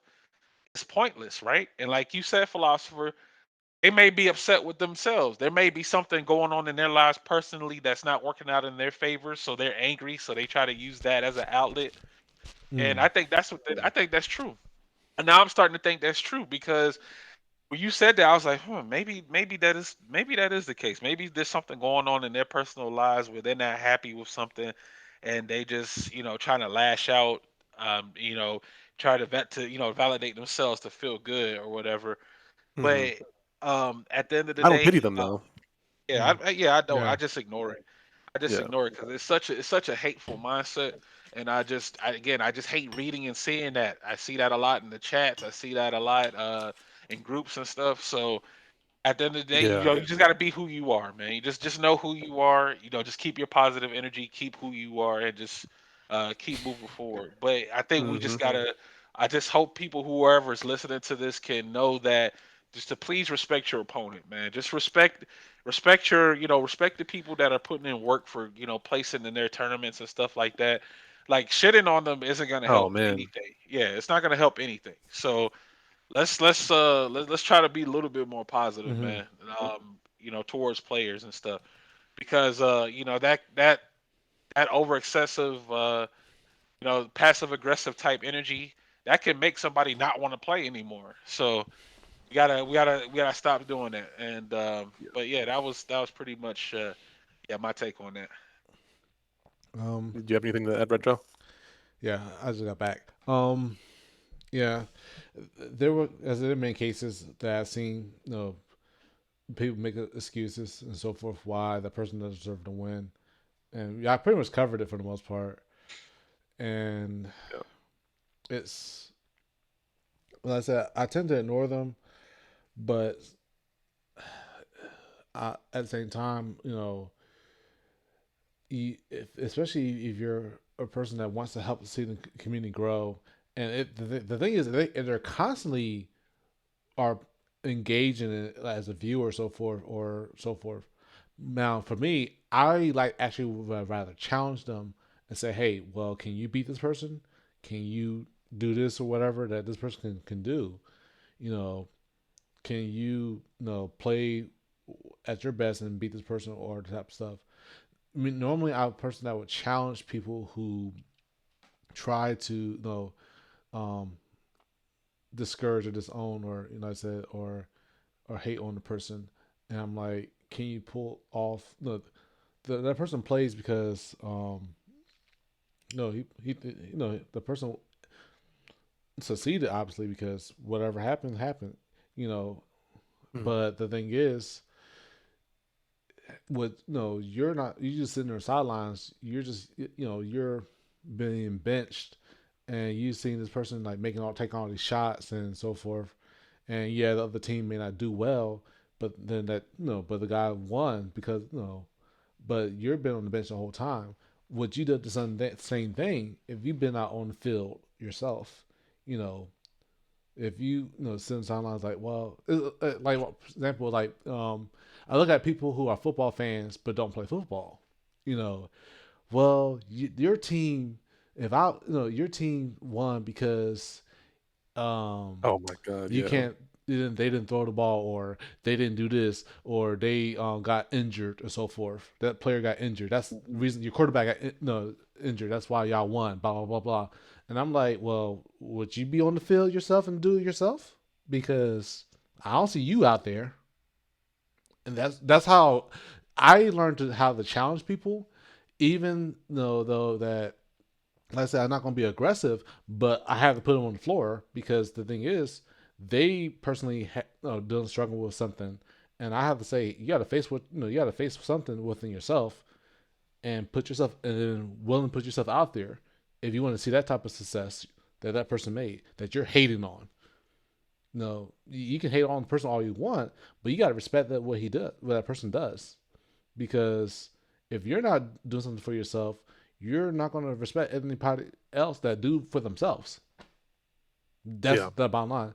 If you're not going to put effort to lift weights or gain good muscle or so forth, you're going to hate on people who in general, regardless, who just go to the gym or trying to lose weight or gain muscle, whatever, you're gonna hate on them. Oh, the reason why you lost weight because you didn't do much of this and this. No, you did all this, and but not enough of that. Blah blah. Blah. But are you going to the gym yourself? Are you putting the effort yourself? That's the bottom line. So I personally would confront and challenge them. Said, well, why don't you go out there and enter this tournament and see how well you do? Mm. Hmm. I, And they I get quiet. yeah, They get that's the thing. quiet. That's the thing. But so the thing is that I'm not a person that like to down on people, and if that type of confrontation, my idea to challenge is not to say, well, guess what, you suck yourself. It's saying, hey, there's something that you're not resolving within yourself. I am challenging you to go resolve it. That way, you understand. Well, you know what? I am sorry that no, I got mad at that dude. He won. No, he's not bad. He did good. She did this or they did this. You know, I know that top player wasn't there, but you know what? They had 60 people in that tournament. He still put out. All right, all right. You know, because they then if they go and attempt, they end up going 0-2, so, or maybe 1-2, whatever. They're like, dang, and you see that same person that hate on go, take the first, second, third consistently over the course of time is like they can't get mad at that person, you know. But if they have to look at themselves because they're not putting enough effort. That person is to get to where that's top of success. So, Mm. but if you challenge them on it, either they can get quiet or then they will push themselves somehow to step up to it. That's what I say. Yeah. I would agree with that, especially if it's someone that's joking around. Usually, I'll let it slide. But if it's someone who's being like actually toxic about it, that's when I do what you're talking about. And then Ace, you said something I wanted to circle back to in regards to players quitting because of it. I would agree with that. I think that there are players that will quit, and I think it's important to be empathetic to that. Like for people who are the ones that are accusing others of winning because of A, B, and C, like that's something that people need to understand is that you complain. A lot of these people that complain about the FGC, not being popular are also people who are very toxic and deter people. Mm-hmm. But on the other side of that, as a coach and competitor, I think it's important as individuals. Like if you're the person that's being accused of this, uh, I think it's important to realize that that's part of being a competitor. Like that's behavior that's been here since the beginning of time. And just like having your meaties good, your execution good, your strategy good, that's something that you have to work on as a competitor. Because it's not going to go away. Like I hate to be cynical about it, but it's not. And like you can control how you react to it. And that like as a coach, that's something that I have some of these students like they. This is one of the biggest issues is like mental fortitude just in general, not just this one aspect of it, but just in general. There's a lot of players who will not try hard enough or not get better because their mental's not in the right place. And so I think it's important for people to some degree have accountability. Like it's important to be empathetic. It's not an easy situation, so it's not like you flip a switch and all of a sudden you don't care anymore. But it is a part of almost every single competitive style that exists. So it is something that you're going to come across the better you get and the more people see you play. So it's important, in my opinion, it's important for people to recognize that in themselves and work on that. Mhm. Yeah, this is yeah, it's just something that you as a person you deal with. It's kind of like I don't want to say well it is like a form of heckling. Um like It is. it's yeah, it's just a form of heckling. And it's up to you to determine which is which. Like is this person playing around or is Yeah. this person like how well do you know this person for them to say all of these things to you? If you don't know the person at all and they constantly throwing in negative comments or things like that towards you, then Right. that's at the point where it's it can affect you mentally there too as well. But again, everybody deals with situations differently. Some Mm-hmm. people are like, okay, they just breeze it off. Some of them are just they'll get upset and they'll call them out on it and stuff like that. But that just it comes with the territory. But at the end of the day, I would Yeah. have to say you have to respect, so respect the win. If a win is definitely a win. If you win a tournament, congratulations on being the victor to the Mm-hmm. tournament. If you win this tournament 100%. match, congratulations to the victor of the match. They move on into the bracket. You're a loser. So you have an opportunity to bring it back so you could, try to play him again if you felt so a certain way. But the fact that some everybody's not going to have that good sportsmanship, right? And that can circulate towards, well, that's just called being soft. I was like, nah, it's not Yeah, called being exactly. soft. Yeah, it's not called being soft when it's on the line, the borderline of harassment, right? Like It's it's a not okay difference behavior to between do it. that to people. Yeah, Yeah. yeah. Like if it's on the line of harassment. So is that you could take a good jab. I mean, you could take a good jab here and there and stuff like that. But when it gets to a point where it's a consistent pattern or a consistent thing that you see a lot, that's when it's on the verge of harassment there. But yeah, let's a win is a win. You respect the players' win. You move on, and that's it. You know, Hmm. it sounds simple, but it's not. But let's move on here to our next topic here that we got, and I think this is one Sir Retro brought up to me. We talked about before. He's saying basically he was asking about the opinions from non-FGC, casual players. Should they matter when it comes to complaining about execution requirements in fighting games? So if a fighting game has very strict inputs, let's use KOF for example, because Mm. that game has pretzel motions. So it's if I'm going to if a coming in from a casual perspective, KOF is a much harder game to get into.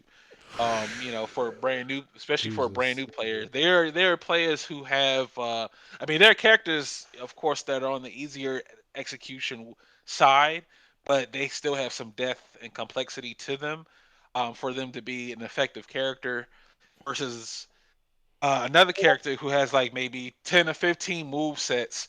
I mean, 10 or 15 moves versus a character that has like 3 or 4 moves. Which one you think the casual new player is gonna pick? Character with 3 moves, 3 or 4 moves, because it's not as much memory work for them to have it, but that particular character has to be played at a certain level for it to be an effective thing. So basically, should the opinions of those casual players matter when it comes to complaining about execution requirements for those fighting games? Now, it is. It may sound like I might be contradicting a bit, but here's the thing about it though. It ultimately will be from a business standpoint for companies because here's the thing: a lot of things that we have to realize it's not easy, but a lot of people have to realize is that especially the FTC is not the only audience that companies are going to sell their products to. This is still coming to the retail concept in my mind. You know, yes, the FTC. Ooh, retro, I retro. I'm know. sorry. I'm sorry. Let me cut you off real quick Go ahead. because that actually, I was actually going to bring up the panda thing, the panda situation. I'm Say, sorry. yo, okay, well, all right, we'll get back to that. We'll get back to that. I'm sorry. Go ahead. Go ahead. Go ahead. I just Oh, thought Uh about oh. that. 'Cause he said games not catering to just fighting game players, and I was like, dang, I just thought about the panda situation.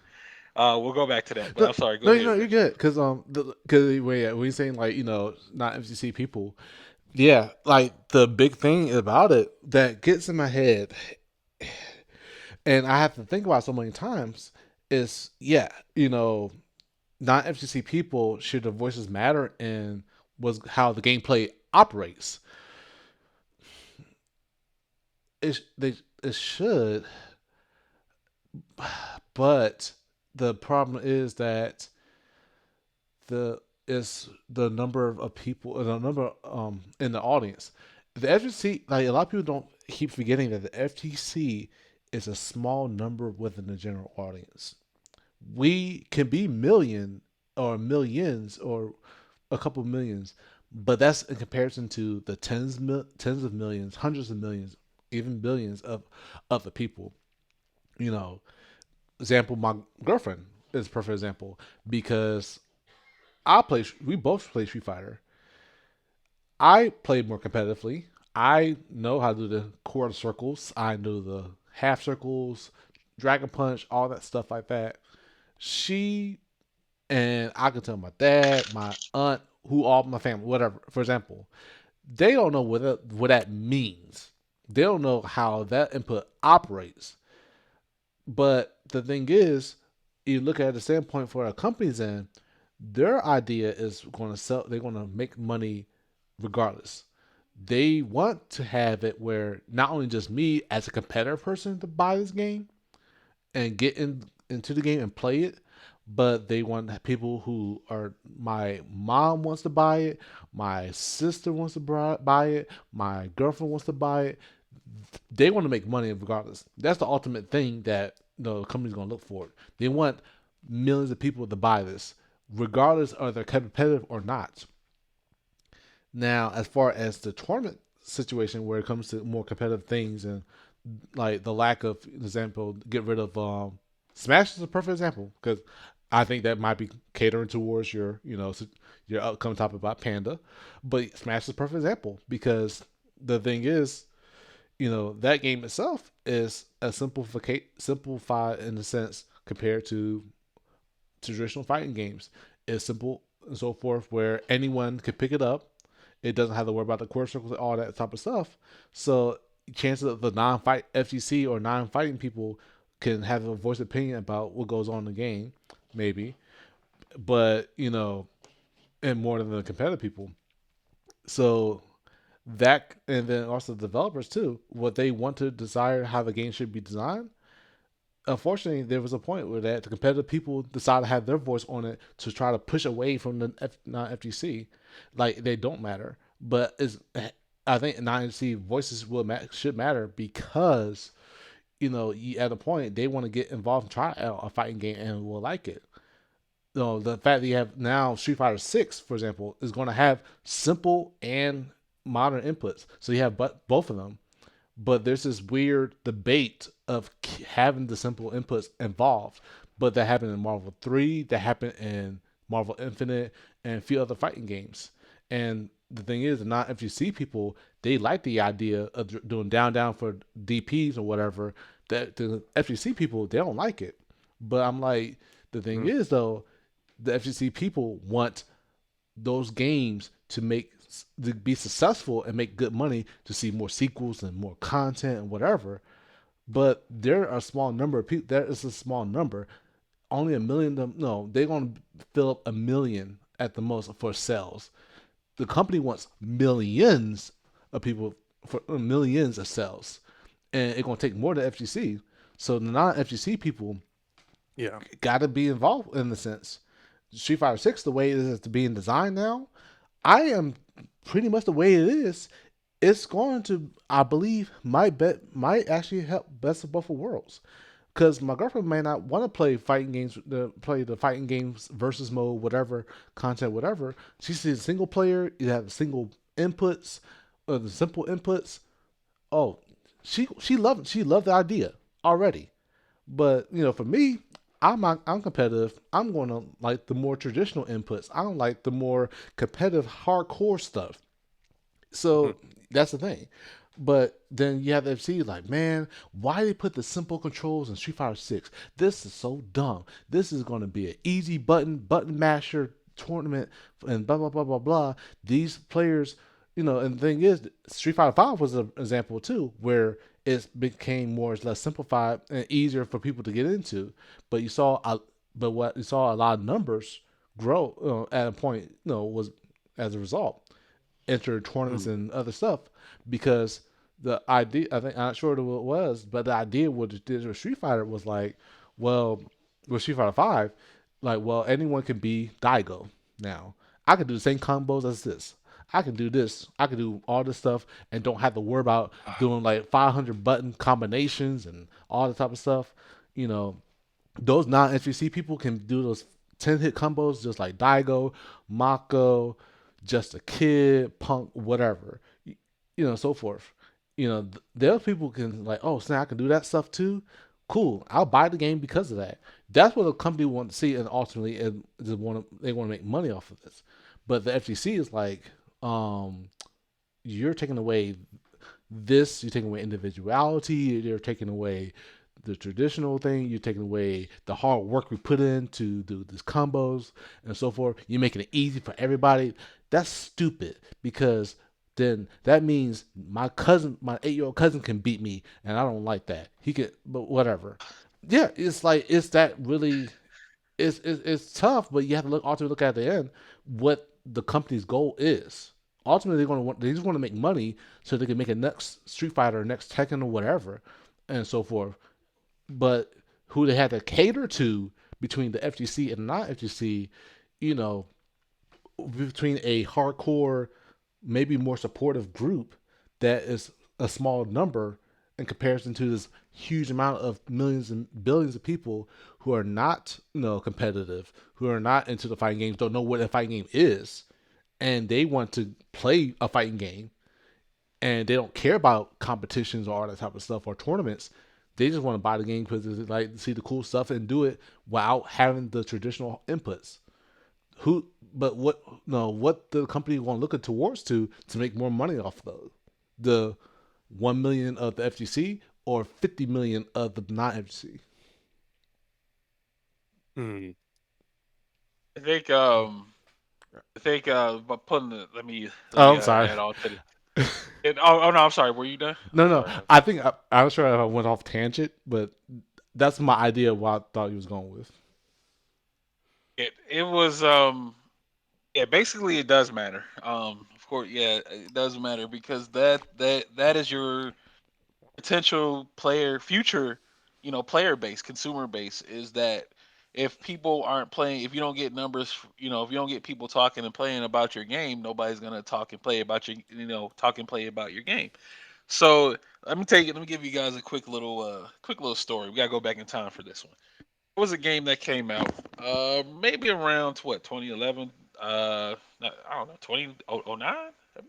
Anywho, but it was called Street Fighter Cross Tekken. So Street Fighter Cross Tekken, it Mm, had some DLC gems or whatever. People were complaining about gems, um, stuff like that. On this DLC, that whole thing. And there was a gem that allowed you to do auto combos. It was a gem that allowed you for auto blocking. There was a gem that gave you more health for your characters. I think it was a double life bar. No, it wasn't double life bar, but it was just more health for your character and stuff like that. So there were a lot of easy mode options for gems and Street Fighter Cross Tekken, right?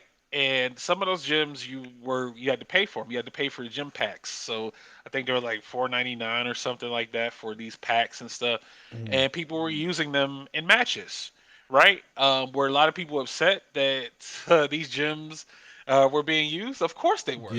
Of yes. course they were. Yeah. But did they help out the players who had really bad execution or just like really new and casual players? Yes, it helped them out tremendously because it got them wins. And I remember from back in the day, and I was playing a player who had the auto block, who had auto block gems on. I couldn't cross him up.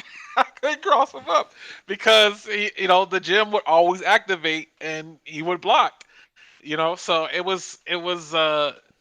it was a thing where it did help out a lot of people.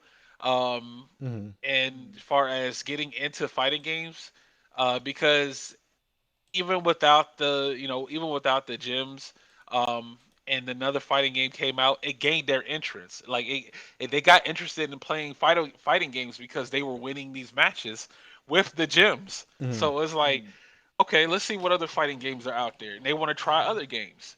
right. Those other games might not have those particular type of options, but it got them to at least look at the game. Mm, So when you think about it, from you're trying to push and move your product, you want to have accessibility options for a new player base to potentially play the game. And so retro, like you mentioned, your girlfriend, she liked the idea of the simple mode input, right? mm, Where you can press a button at the press of a button, you're able to perform a special move, or you can perform like a combo or something like that. right. That's a good thing. I would see that as a good thing. A lot of people may see that as a bad thing. Um, they may look down upon it and stuff like that, but this helps out a casual player base, right? Because these are the people that are going to You may even be interested in competing in tournaments. That could Right, actually right, segue into that because you may think about it. Well, hey, yeah, you've been having you're enjoying the game. You're having a good time. Hey, there's this tournament, this, that, and the third on this day. You want to come with me? Yeah, sure. I'll check it out. They come with you. They're at the event. Um, I don't know if their place. I think their play style may be banned in the tournament, but at least they get right. to be into the environment and they can see a competitive environment or how it would look. So I Mm, think that's a good indicator, and that's possibly the direction of how future fighting games may actually work out, where they may have more easier and mm, accessible modes for players who heard their execution, just might not be up to par, but still gives them an opportunity to compete. mm, Now, here's a $1 million question. Now, would we allow those particular type of mode inputs in actual tournament play? Now, mm. are we going to allow a simple mode, one button Hadouken, one button Shoryuken? No, Are we going to allow these no. auto combo type of plays to work out? And I've heard people, most of them say, okay, nah, we ain't going to allow that. Nah, nah. But there was someone out there that says, you know what? Let simple mode rock. Let it rock. Let it go. Let's see how it works out. What I'm saying, let's get these new people in here. They just looking at the numbers. They want numbers to be in their events. So they want to allow that control scheme to be entered into their tournament. But my thing is, it's a trial. It should be a trial by basis, right? Hmm. Because even if it doesn't work out, say simple mode doesn't work out, they still lose, right? They'll still lose, but at least they had a good time. They may have had a good time. They may go home and play some more, level up. Well, let's see. Let me try to play this fighting game without the simple input mode on. See what I can do. Let me go into training mode and see what I can do. Right. They're hitting combos that they wouldn't able to hit before after a few sessions or something. So it all pours down as a fighting game developer. Fighting game developer. That's one of the things you got to keep in mind is that you like being creating a fighting game that would only cater to like a hardcore, high execution type of environment. I don't think Right. that works anymore. I don't think it works Yeah. anymore. Talk to us. Yeah. I'm gonna have something to say about it because the old is actually an old example. I thought about it, but I'm gonna wait till Philosopher finish and I'll add into it. All right, go ahead. Yeah. So I think this is an interesting topic. I personally don't care if games have simple inputs. I think the problem comes along where there are certain types of people who think that every single game needs to have pretzel inputs, and every time there's a game that pops up that doesn't have that, those are the people Mm-mm. that complain. Mm-mm. Like, DNF Duel and Project L are good examples of that, where Mm-hmm. some people are just bothered by the fact that it has simple inputs, but you don't have to play every single fighting game, right? There's a lot of Mm-hmm. selfish mindsets that come in. I would say the two types of people that are bothered by that are gatekeeping people and people with old man energy, Mm-hmm. like people who grew up playing those old games and they only want it in there because that's what they're used to, and or people who just want to make things as hard as possible for new players coming in. There's definitely these type of people who get enjoyment out of gatekeeping other people, those type of people bother me. But in regards to, I think I don't know how to say his name, but Jeshua asked a good question of why not. I think that's a valid question in terms of like the reason why not would be is if there's a huge advantage to playing one mode over the other. Like if it's Mm-hmm. impossible to beat a person of equal level because of a certain mode, then yeah, I would say that needs to be considered to be illegal, and that's why you would ban that. But if it's like I don't understand the logic of because you're able to do a combo, you're now able to beat Daigo. That makes no sense to me. Like there are so many other factors that execution doesn't affect, like your neutral, which is a huge broad term, your mix-up game, your Oki game. Like there's a lot of different aspects that just because you can do combos does not mean you're going to beat someone who's high level. Like I think that's the dumbest like mindset to have when it comes to stuff like this. But I think if you can just dial in like every single like if you have some huge advantage that a regular player just can't do, then I think it is unfair if they're not rewarding. Like DNF Duel, I mean, it's a rough example because it's not a popular game anymore. But if you do traditional inputs, you get more economic resources. Like your mana regenerates faster, or you use a little less mana, something like that. So there's a incentive to do the harder difficulty. But if there's no balance, And it's just like if you go this mode, you're going to win. Then yeah, of course that needs to be considered to be banned or have that be tournament standard. Mm. Yeah, if, like having a one button, for example, having a one button flash kick versus like you're take away like other resources or make it do less damage or something like that, but it still has the simple gameplay, Mm. tacked Yeah, onto it, right? Something like that. exactly. If you're able to do regular damage and stuff like that, then I would see that being as a prominent problem. But something with simple mode input, of course, you'd have to balance that out. Otherwise, then at that point, it just would become unfair and unplayable. So being able to just have all the regular resources to, as somebody who's not using the mode, and just have it just has easier execution requirements, Hmm. then Yeah. I would say nah, that's not fair. Mm. Yeah, walk up flash Yeah. kick. That would be terrifying for people who may Um, not play Street Fighter. People like Guile, they have charge characters. They have charge moves. So like, you got to hold down. Like in five, you can move forward. You can crouch walk forward, but Jesus you have to hold Christ. down. So a one button flash kick would be terrifying and would be a huge advantage over someone who doesn't have that. Mm. So that's a perfect example. Yeah. mhm. Yeah, I think I probably was like maybe slightly off tangent, but so I was thinking though is a perfect example, and it's a result of Street Fighter Two specifically. The reason why Mortal Kombat got made was because you know how the inputs are. So rather than try to do the core circle or whatever, you do down forward. It's a Yeah, more simpler version of those type of inputs to do like the Sub Zero Fireball, ice ball.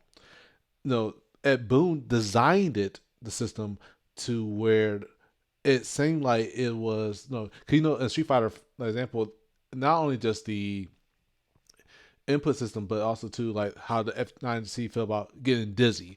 In Street Fighter 2, you get dizzy almost at random points. They didn't like that.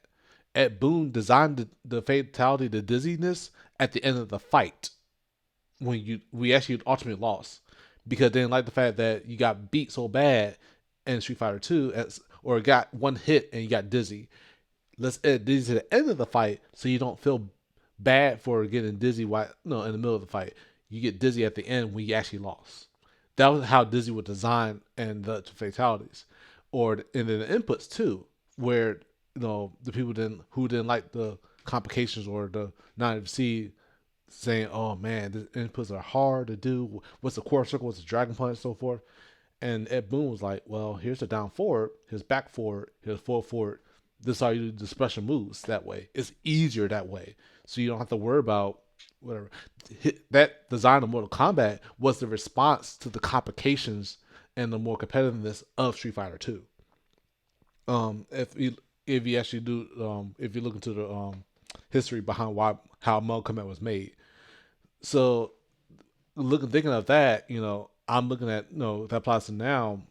Yeah, no, I said we're already in the age. We've been in the age where, like I said, with Tekken Street Fighter Cross Tekken, which is actually 10 years old now, crazy, and but also Marvel's Capcom 3 that has simple input mode where you actually do a combo just mashing the button, you know, and excuse me, but yeah, you can auto block, with the gem or so forth, whatever. But ultimately, you want to like to have people, those non FGC people, to eventually start playing games and might want to learn how to do the traditional inputs or might want to learn how to do more Mhm. stuff. So, like, yeah, yeah, right. So the thing is, with this, like example, was going to happen in Street Fighter Six, I believe, is that there is going to be a combos and stuff that those people can do, but it is going to be limited and so forth, and they don't get Mhm. much resource out of it, like you guys were saying. I think what may happen as a result, and what probably people are speculating and hoping, is that those players like, dang, well, the traditional input, you can do this type of combo and this type of stuff and whatever and so forth. That looks way cooler than I was doing. Well, they may be curious, like, hey, can y'all teach me how to do all that, or can I learn how to do all that? That's when it takes the community from the FGC to say, okay, well, that's where that boundary and that respect of the play styles and so forth have come together. Where it yeah. is that now FGC is like, hey, y'all guys are competitive. Y'all guys are really good. But I like to see what you guys do. I want to kind of do this type of combos. Can y'all guys teach me?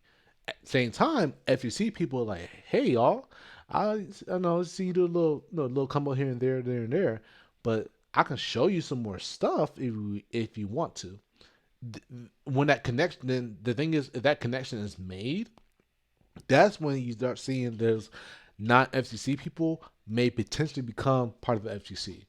Because the thing is, the FGC as a whole, we want more people to become part of the FGC, and Yep. that barrier does happen within the design of the game, and it may take the simplification simplification of those type of the mechanics and so forth, where not if these people like the game get involved with the game, like the moves and combos, because they just like to do crazy cool stuff, but in an easier style. And that's all they might want. And then that's all they want to do, and that's it, and nothing else.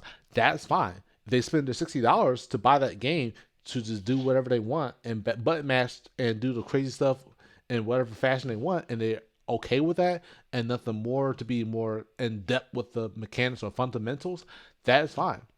But the thing is, for the FTC, if what if we want those type of people to get and become of the part of FTC to learn the more traditional all that stuff, the way we want them to have them play it, then we want to reach out to them, but we have to acknowledge the fact that they like to play fighting games the way they want to play in a simple way, and at the same time they have respect or understand and acknowledge the way we want to play. But if they want to if we want one side to transfer it over to the other, you be wanting to engage. You won't be wanting to engage with them and say, "Oh, well, here's a simple way to do it. Well, here you can do more." No, Grand now in the sense that Grand Blue is another example because you have it where you Mm. have a cooldown system where you do you can do the forward special button to do the command grab, for example. Now you get more cooldown than doing the traditional 360 and that button attack button. You know, so that's the thing. So it's Uh, kind of like a hybrid. Kind of right. seems like a hybrid type of thing Mm. where you have that. It has like if you do the even I think they even have that in Smash Brothers, like with Ryu and Ken. Like Yep. if you Right. do Right. like Right. instead of Right. doing the B move, like if you do actually like a like the down forward and then the B move, you do like a stronger version of it, like of the Mm-hmm. Hadouken or something. Yeah, you get the Yeah, something like that. you get the actual properties of it. Oh, Kazuya's perfect example. Well, no, Kazuya. No, the thing is Kazuya is a little different because you actually have to do his traditional stuff no matter for the most part anyway. He has a Um, huge move list. right. There is an easy way to do some things. There's some of it has the more traditional stuff, but like the thing is like not all of it is transferred. Like none all yeah, but yeah, he's a little bit different, but it's similar to Ryu, Ken, and yeah, even Terry as well. But yeah, you get more out of it.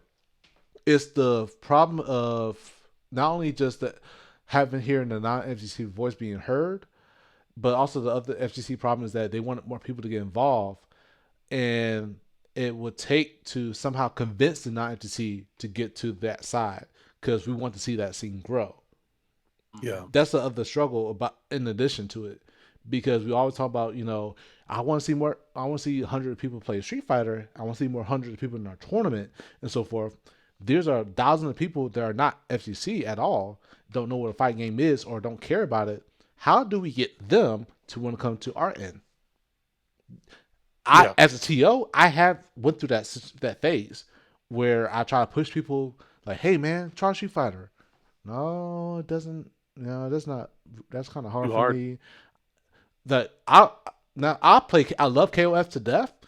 It's already shoot. It's enough. It's tough for me. Now I personally enjoy the game and I would like to get involved with it.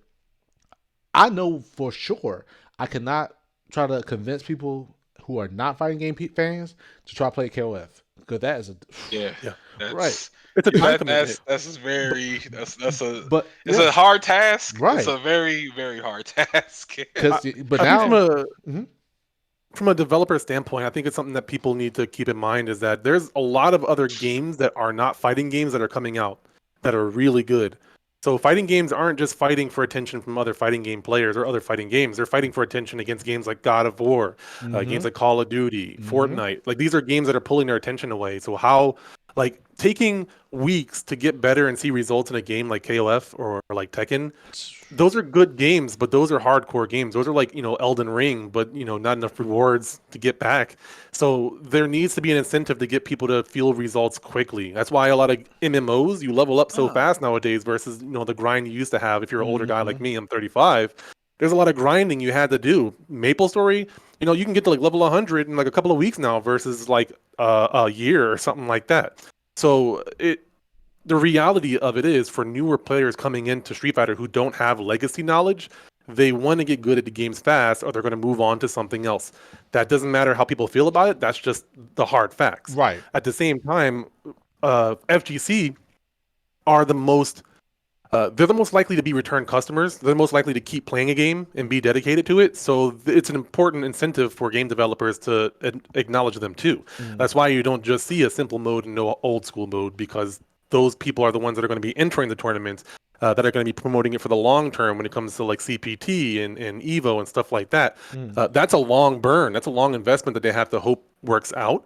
But it is one they have to take into consideration. So I think something to keep in mind too when it comes to simplified inputs. I'm not going to say auto combos, but I'll say simplified inputs specifically. Mhm. Uh, that isn't the only aspect of a combo. Like just because you can do a quarter, like you can do forward button instead of quarter circle, doesn't Right. mean that you can do the combo. Timing of a combo is still hard to do, like a juggle combo or Mhm. something like that. Mhm. Mhm. Uh, it's harder to do. And DNF is a great example for me because I was playing Swiftmaster for most of the time, Oh God. and the combos are not as easy as I thought they were because the timing part of it is still important to understand. However, I was able to more quickly learn the combos because I wasn't thinking so hard about the execution. I tend to learn a little bit slower, so it takes me a lot longer to grind out a combo and get the execution properly.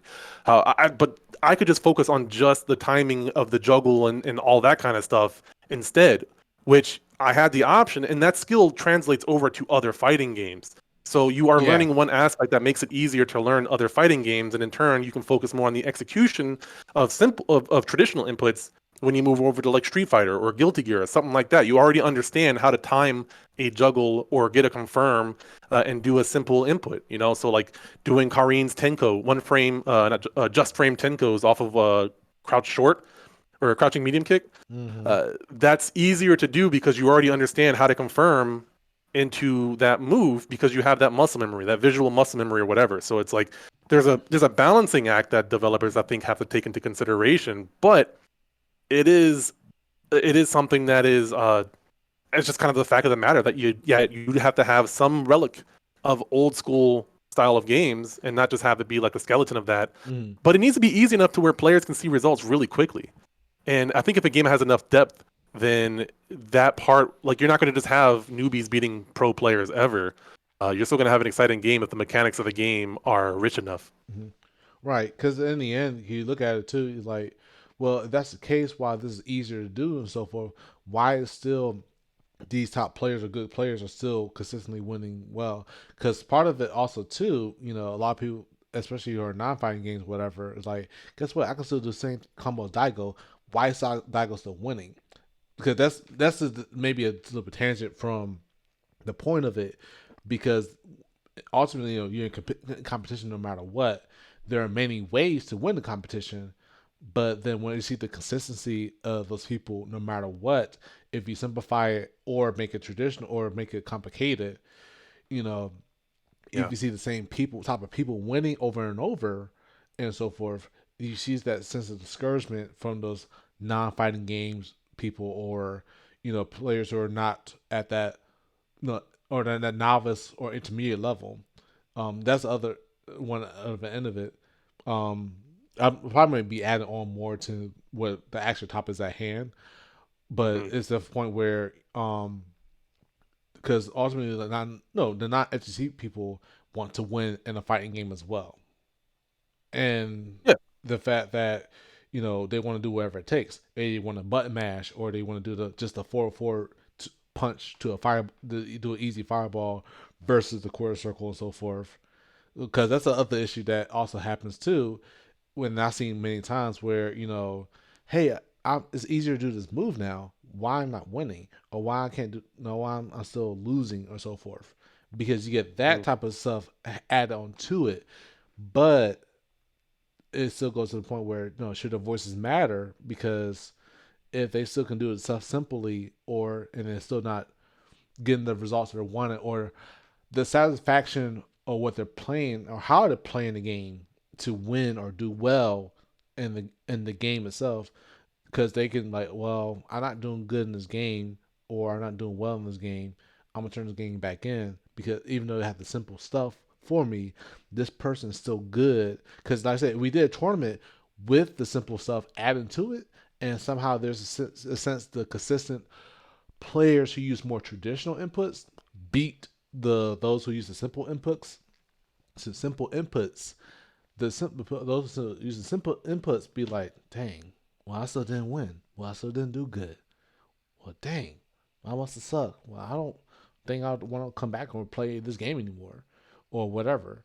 You know, Yeah. because there are now. I said there are not everyone, but there will be some people who want to win, but do it in a more simpler way, and don't care too much about the complexity behind it.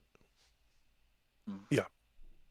And that's just that's again that's something developers have to you know consider when they're pushing and promoting their game. Of course, you'll get your dedicated player base of people who pick up the game, but their sales are going to be nowhere near versus other games whose controls are more friendly or user friendly as far as like being more accessible.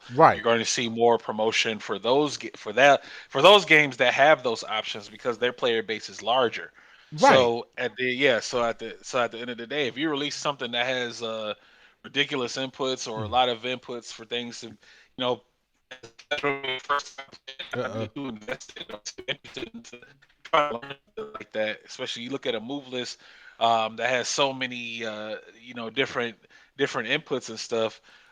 Even well, there's silver lining to that is would be something like Tekken. So Tekken is a game mm, that has a lot of different inputs. Like you look at the move list, Yep. it's gonna scroll down for every single character because there's left, right, left, right, for limbs, left arm, right arm, left leg, right leg. So there's a move list and combos for each of those particular functions and those buttons. However, I would say it's more beginner friendly because you could actually mash and you could probably get some good Yep. combos off of mm-hmm, off of doing that, right? Because of the type of gameplay it is. But if you compare that to something that has, you have to do a special input in order to get the move to come out, and mm-hmm, the mm-hmm, casual player can't do that. That's not that mm-hmm, yeah that's not gonna work. That's not gonna work. So Tekken is the silver lining on that because again you can press some buttons and get some of these cool moves and stuff that people see and they get amazed at it. Oh wow, how did I do that? Or oh wow, my character started glowing all of a sudden. They accidentally did a key charge. Do they know how they did the key charge? No, but they mm-hmm. did it, and Right. they got hyped at seeing it. So that's just one of the things where games like that would have a more higher player base based on that because the execution is not. I mean, it's still, of course, high level execution for like in tournament and meta long game, but on a casual level, you're able to play with your friends. You're able to actually get a match off or two in a tournament because they could still go to a tournament, mash out that combo, and still get a win. Mm-hmm, So that's what we were talking about as far as games being like execution wise like more easier mm-hmm, there to try to do. So yeah, I think we touched on a lot of great points in regards to that. And I wanted to circle back um So what I said earlier when Sir Retro was talking, he brought up a situation about newer players or something in that regard, and I mentioned something about Panda, Right. and I wanted to talk about Oh the Panda Jesus. situation, and well, there was there was a Nintendo Smash Brothers Fallout there that happened with the Panda Global gaming organization, and you know what that I caught deja vu because remember when Capcom they tried to do a similar thing with Street Fighter Five, you know, an NDA for that. And as far as like you can't stream the game or you have to apply for a license to stream the game Mm-hmm. or you take Mm-hmm. pictures, we get access to your content. You can take the pictures, but we get access, we get full access to your media and stuff like that. And they tried that. They revised the statement on their Twitter, and then I guess they went in the dark about it after that because they know companies you know they know TOs weren't gonna have that. You know, and it was a protest. It was like a little protest going on where tournaments stopped running Street Fighter Five tournaments because of it, because they wanted to. You know, they said you had to sign these forms, or you had to, well, excuse me, you had to sign a waiver if you wanted to stream the game. But what are you guys' thoughts about that situation?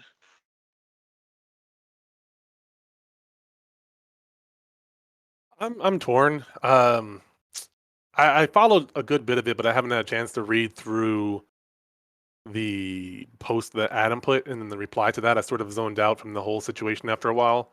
Mhm. So I think that if what a lot of the allegations are saying are true about the Adam person, then that's messed up.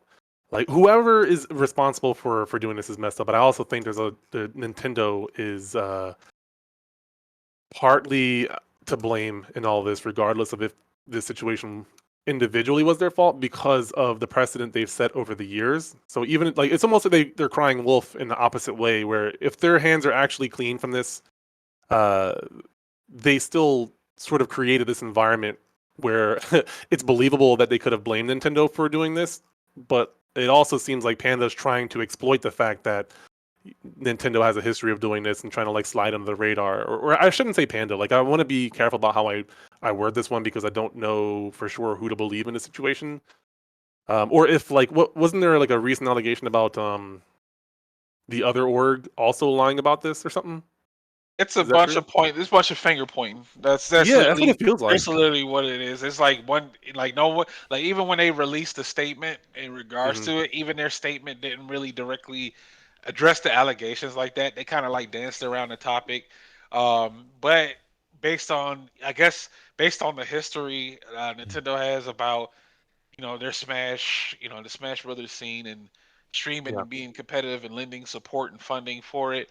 Um, it kind of people were kind of like up in arm, kind of like question marks on who to trust or who to put their faith and support in.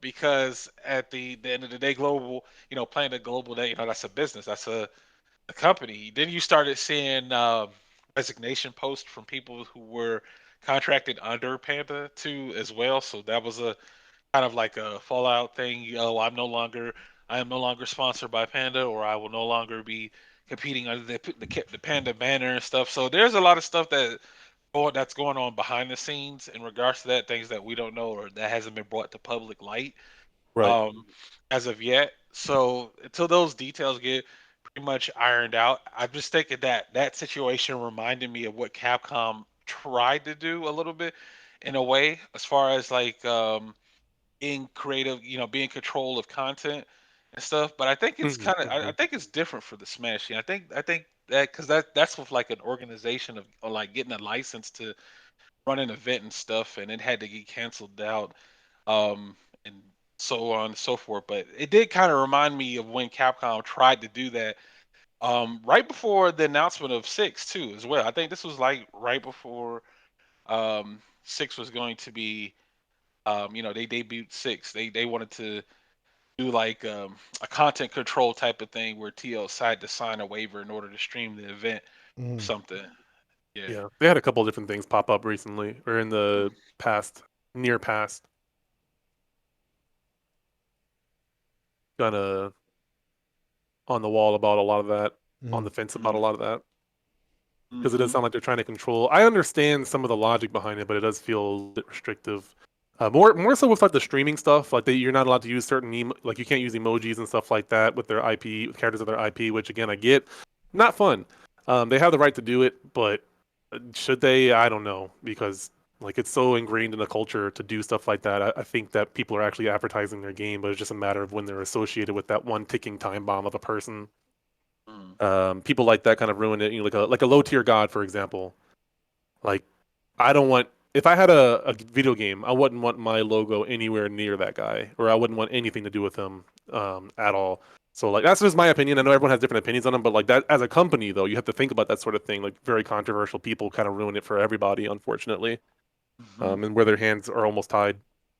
Yeah, as far as your your content being represented by certain individuals, and I think it was something about their logo, like you weren't able to use their logo, so I think people were like trying to make It workarounds by like was very editing the specific. colors, and it was such a weird period because it kind of just like disappeared, right?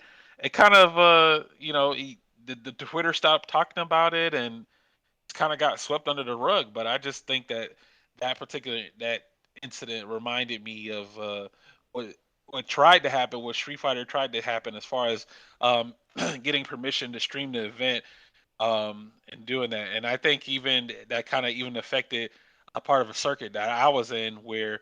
Oh, we don't know. We might not run Street Fighter Five anymore, guys. We have to get permission from Capcom to stream it and stuff like that. And that kind of just disappeared over time, and we was like, okay, well, I guess we're running Street Fighter Five. And then that situation, I just thought about that. I just wanted to bring that up real quick. But Mm-hmm. before we transition over to our juicy questions, because that was just an appetizer. Before we trans over to our juicy questions, did y'all guys had anything else before we move on? Um, yeah, about I said, I said I had to step out for a little bit, but yeah, about the panda situation, it I think a lot of it kind of like really I think reminded me about the situation of the esports slash corporation and stuff and the connection with the community, and then also yeah, Nintendo and connection with the community as a whole. That like corporate versus community rather, because it's been like that for many years. It's really I am worried at how it could affect the relationship between those two type of entities and parties.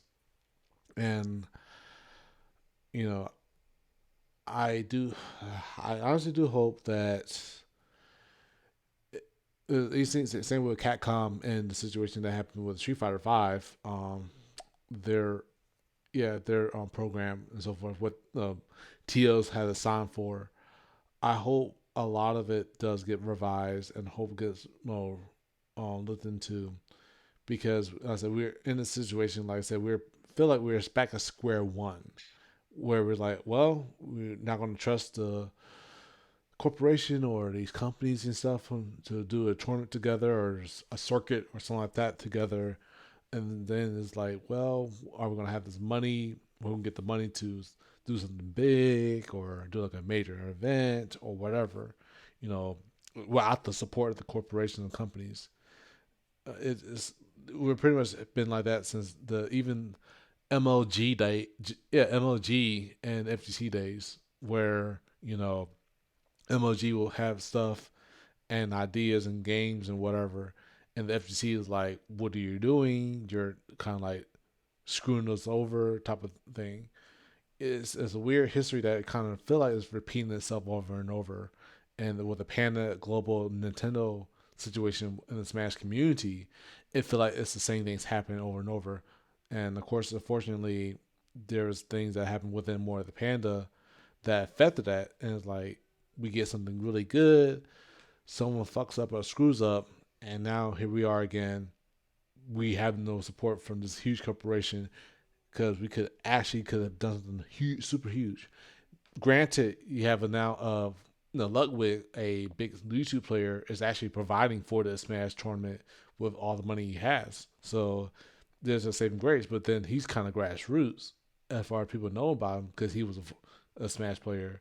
So we're at this point where the grassroots is now supporting each their own self to get the where they need to get to versus corporation. I'm it was me with the relationship between the two type of entities between the esports slash corporation and then the grassroots community. And that's the things that it's something that I'm trying to work at least work on my end to try to help bring together because like philosopher you're involved with the esports stuff and that connection with the how you try to help the community.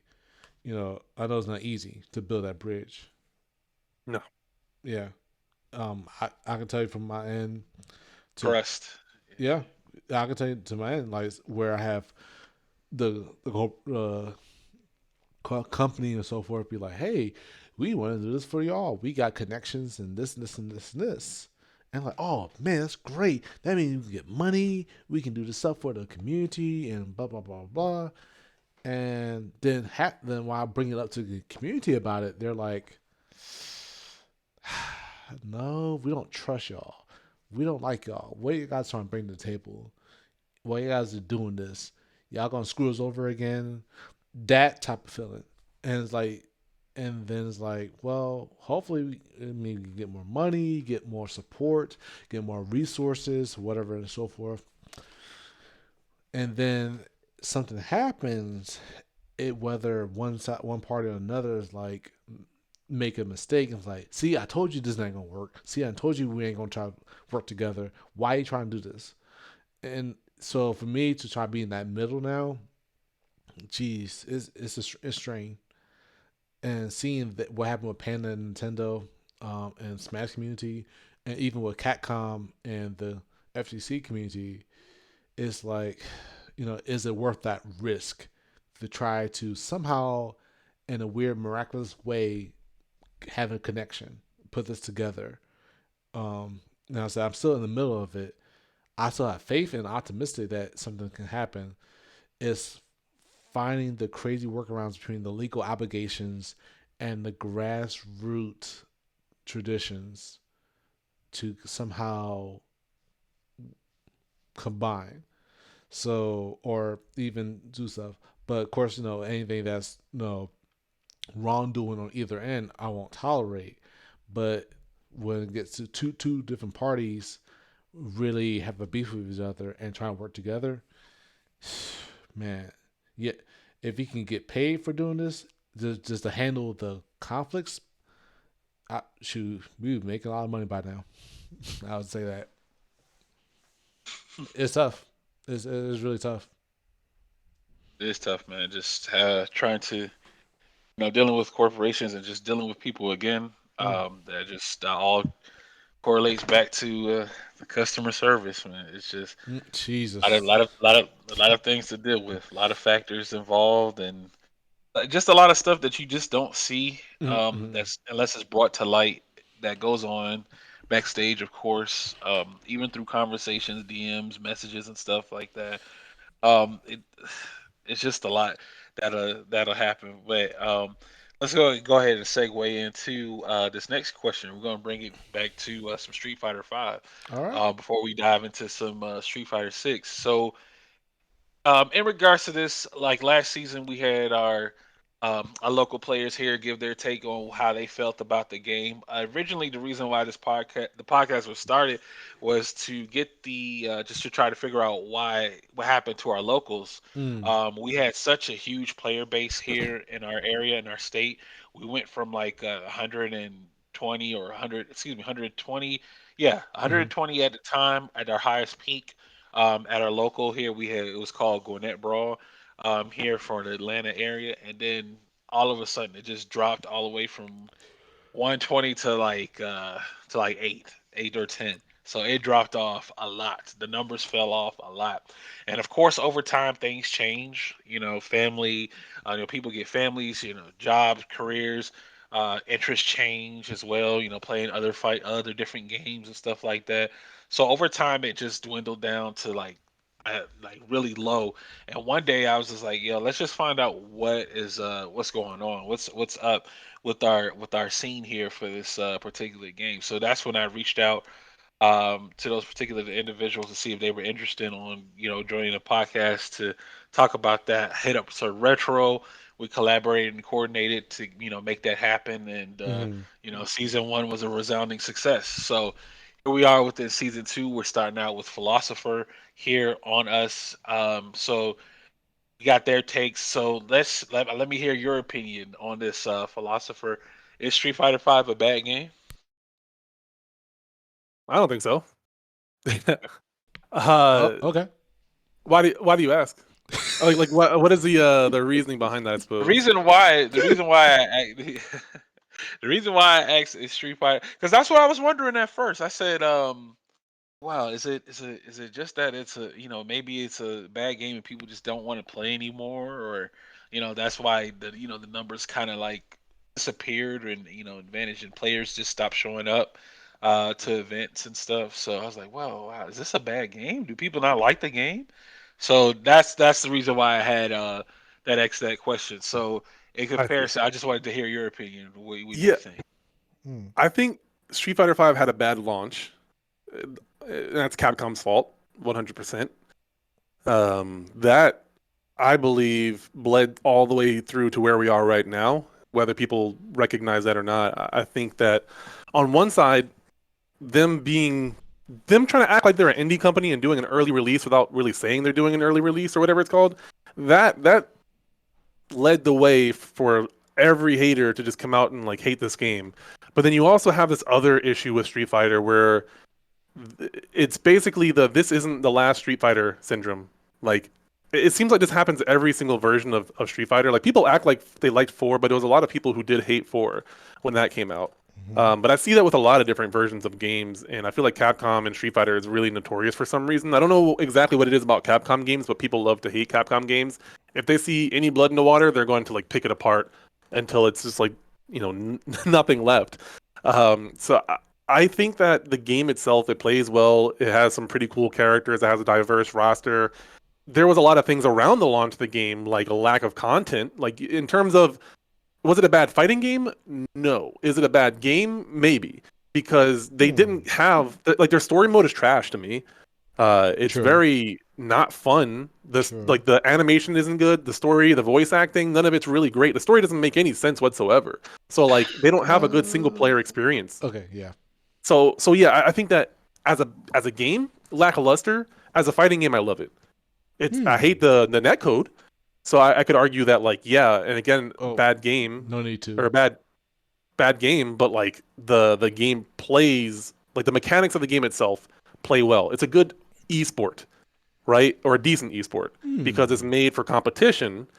But in terms of just a traditional game, yeah, for $60, it's not worth it. Hmm. And That that's like on day one, it's not worth it. Now, 40 to 60, $40 for everything that's in this game, I think is reasonable. Especially if you add some skins in there, some colors and such. Hmm. $60 is you're pushing it. Hmm. What do you think? that's literally what a couple of our guys here said too as well. As far as like Street Fighter just had the most horrendous start in probably the history of all of the Street Fighter games that came before it, and just maybe all the fighting games in general because it literally launched with nothing on it. So it left a lot of sour taste since day one, and I think our community was transitioning over from Ultra Street Fighter 4.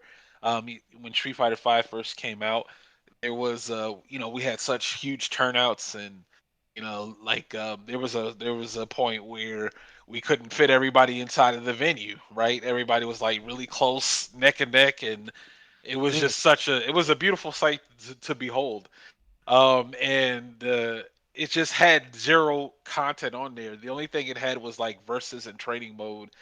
Yep. And you Mm-mm-mm. couldn't the second player couldn't start or something, or the second player couldn't restart or Rematch. go back Yeah. to rematch and stuff. They Oh had to do the yeah. thumbs up, the legendary thumbs Yeah, up. I remember that. And and it was just bad. It had nothing to like really offer as far as playing the game besides having the legacy of being a Street Fighter attached Yeah. to it.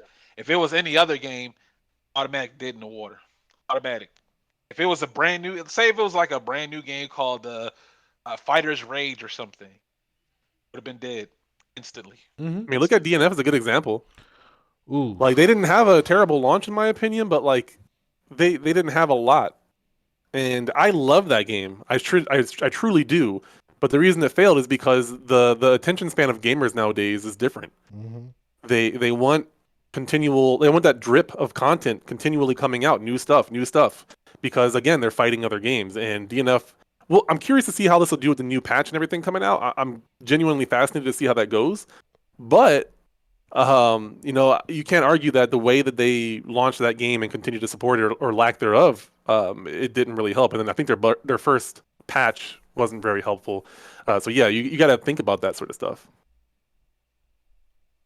And it's just when you and Street Fighter, Street Fighter Six is definitely headed in the right direction. A little bit more development time.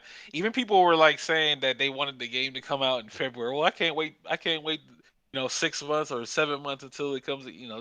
Got impatient and stuff. Well, you have to think about it. Like they're doing a lot of testing. They're doing a lot of feedback, and Yeah, it's a good sign. It's a good sign that a lot of care is being brought into the game. I know people want the game yesterday. I know they wanted to, if they, you hear people say, "Oh, the beta is perfect. I can play my friend all the way from, on the other side of the globe, and our connection is just fine. If they release this game next week, it will be worth the $60." And I'm like, no, no, like give it time. Let them continue finishing fine tuning the game. They got to do stress tests on the servers to make sure it can handle, the rooms don't crash. So it's a lot that that has to be going on in the background, and for that amount of time that the game is being developed, and we got an actual release date now. yeah, With it being June 2nd, I think that's a good thing. They're being very open about communicating. They're promoting the characters pretty well, releasing music tracks and stuff of the characters. So a lot of people are liking the music. They're getting used to the music.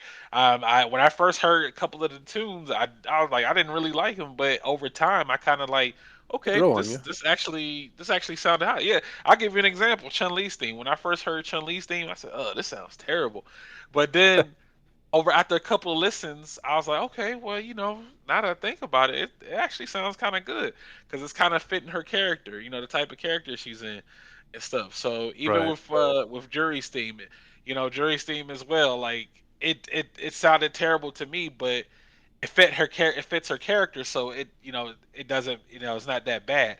So over time, I kind of got used to the song. So and that's the thing with a lot of the music. Like a lot of the tracks that are getting released, especially the earlier tracks for the characters, people were really feeling it. But then I guess over time, after a couple of listens, okay, yeah, now it's not that bad. And then now that they're doing the most recent tracks with the characters, I think with Dalsum and Honda, they Mm. kind of like the themes now because it's kind of matching the atmosphere of what the game is. So I think that's a good thing Yeah. that Yeah. that they're doing for it. I think. So, I'm sorry. Go ahead. Yeah. Oh no. I was. Dang it. No, because I was saying like with Street Fighter Six, there is speculation that it may be like Street Fighter Three. What happened with that? Because also too, if you see the box art in addition to it, a lot of people are like, what is this? What's happening and so forth. Yeah, of course, you saw a lot of content for it. Was going on and was being released for the music and whatnot. But I think the reaction to how Street Fighter Six will be, it may be a lot. There's speculation that it may be like Street Fighter Three, but I think the way it's gonna go with Street Fighter Six, it's probably gonna be turning out to. I think the way direction is going in, I think it's gonna potentially like be best of both worlds or all worlds as far like the audience between Street Fighter 4, 2, 3, and I'd say even 5. So, Yeah. Well, Yeah, I think this game is going to do very well for a couple of different reasons. Mm. One, I think there's going to be a ripple effect when Project L comes out. So this game is going to be out before Project L, and it's going to probably get a big boost in interest because of that. You also have to take into effect that Evo is now owned by Sony and Pokimane, and Sony has worked with Capcom in the past, so I'm pretty sure there's going to be some, big promotions for the upcoming Evos potentially for Street Fighter 6. And then also Street Fighter League is getting better and better every year, and I'm pretty sure they're ramping up for Street Fighter 6, and that's going to help it grow. So I think this game, again, like 5, is going to go more esportsy to help itself survive. But I think because I don't know if it's because of Ono or what, but I do predict that this game is going to do well. These new guys that are here are really good about the community management. Like if you look at the marketing of how they've handled this game versus how 5 has been handled, it's night and day. I feel like they've been doing a great job since the get go with promoting this game and communicating with people. Whereas Street Fighter Five was kind of like uh, they weren't very forthright with their information. I feel like it was a little bit more of a challenge to get like a lot of information about them. Maybe I'm remembering that wrong, but it does feel very very different and less. It has more personality and passion behind this game. Whether that actually is true or it's like fake passion, it feels like real passion to me. Yeah. Um, Yeah, I remember even when they were showcasing like the beta for it, and I'm gonna think back to um, when Mike Ross was demonstrating the beta for the game. I don't think he wasn't a fan of the game. He said he wasn't.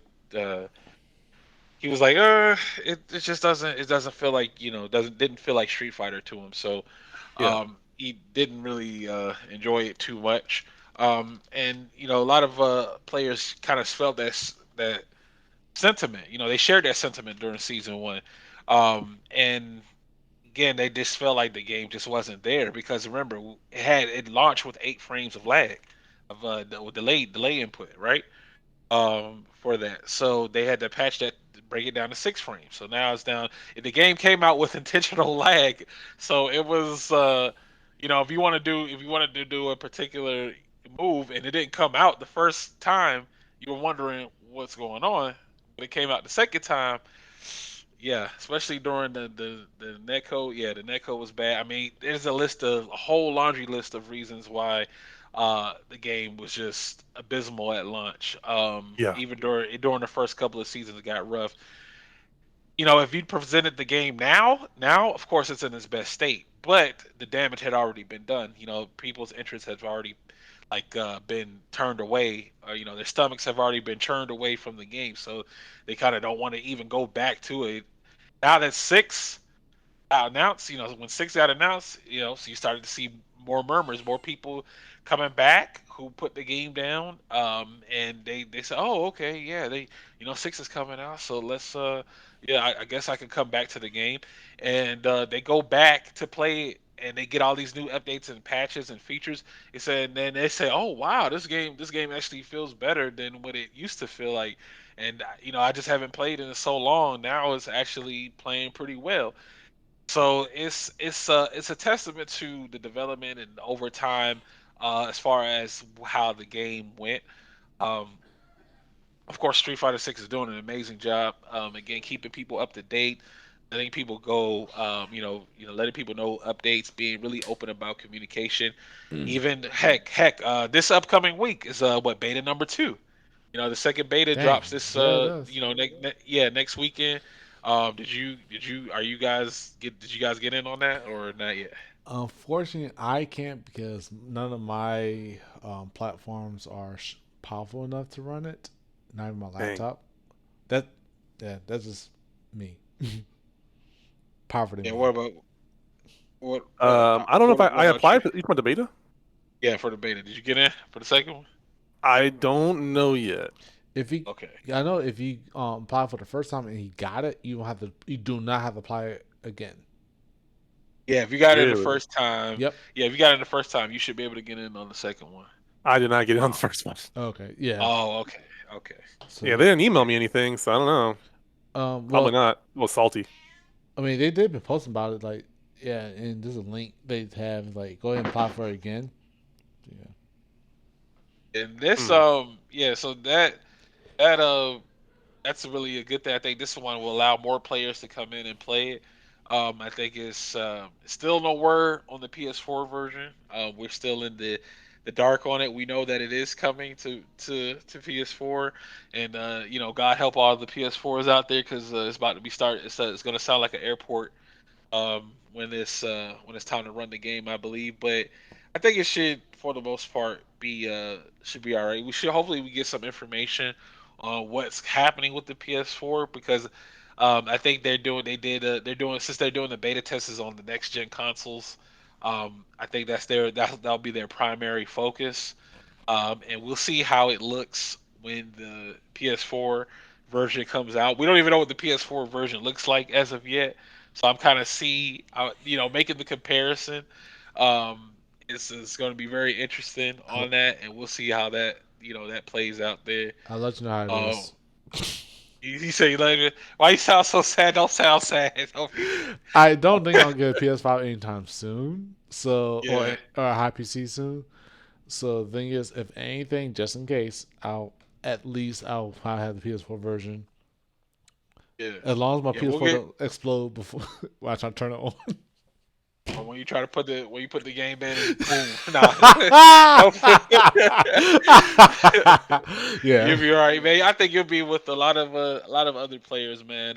If it, I mean, I think it can run. I think it'll run smooth. I think they'll probably just scale down a few things, and and just they'll make it the frame rate consistent on it because they're adding a lot of attention and care on it. I'm even thinking that the PS4 might get its own separate beta, um, for sure.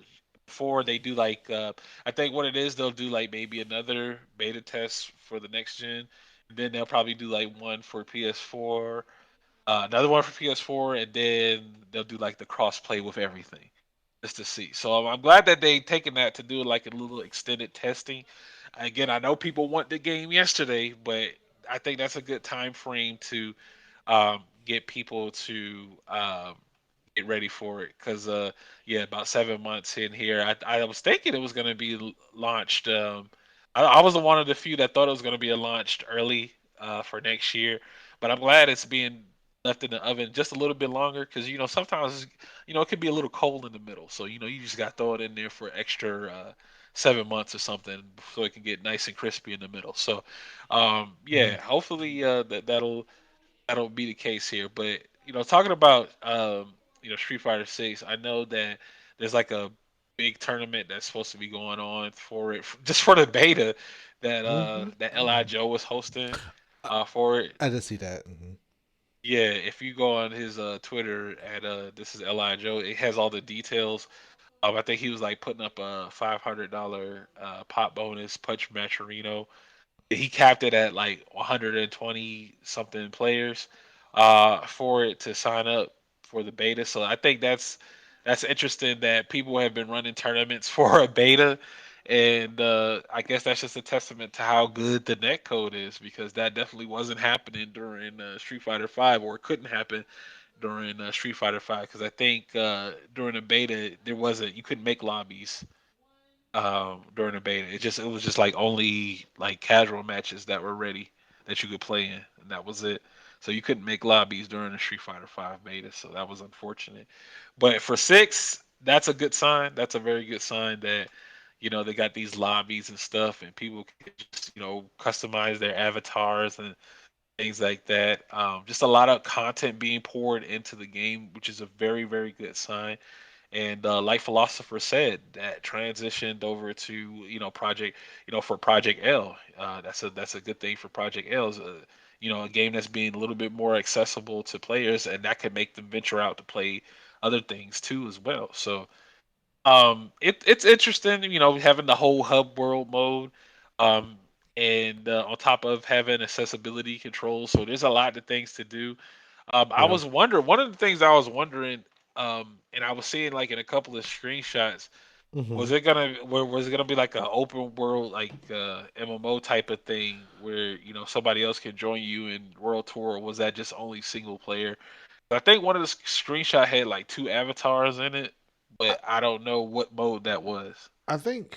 Oh no, that'd be a cool idea. I think I Hope won't be so. surprised at this point where like you actually meet another player in the open world.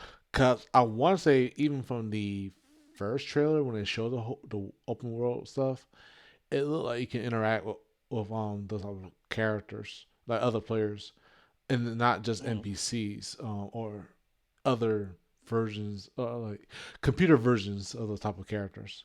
I think it'd be really cool because I think outside of the battle hub area, you could like, hey, let's square it up with a custom character because I think in the battle hub you actually use the actual characters. That's my speculation. Um, I think it could be an MMO light kind of thing like Destiny. right. Yeah, that was yeah. I probably didn't really say that specifically, but I meant I meant to say MMO. And like I said, you can interact with an actual player. You fight with your avatars versus the actual Street Fighter characters. Whereas in the Battle Hub, you play online with the actual Street Fighter characters against another player. Yeah, see, that was what I was looking at too. So I thought either there was gonna be like NPCs that are like custom made and you fight them. Or I Mm. was thinking like it could be like an open world where you run around and you fight the NPCs, but excuse me, open world where you fight other players, NPCs. But I don't think that's the case. I think it's just a Mm. part of the story mode It could be a that your mix. character, yeah. It could be. Yeah, we have to see as they like released more information. Mm-hmm. But here, yeah. Speaking of releasing more information, what are you guys thoughts on the latest revealed characters? We had Oh, DJ, jeez. yeah, DJ, Manon, Marisa, Marisa. and JP. What do you guys think about them? So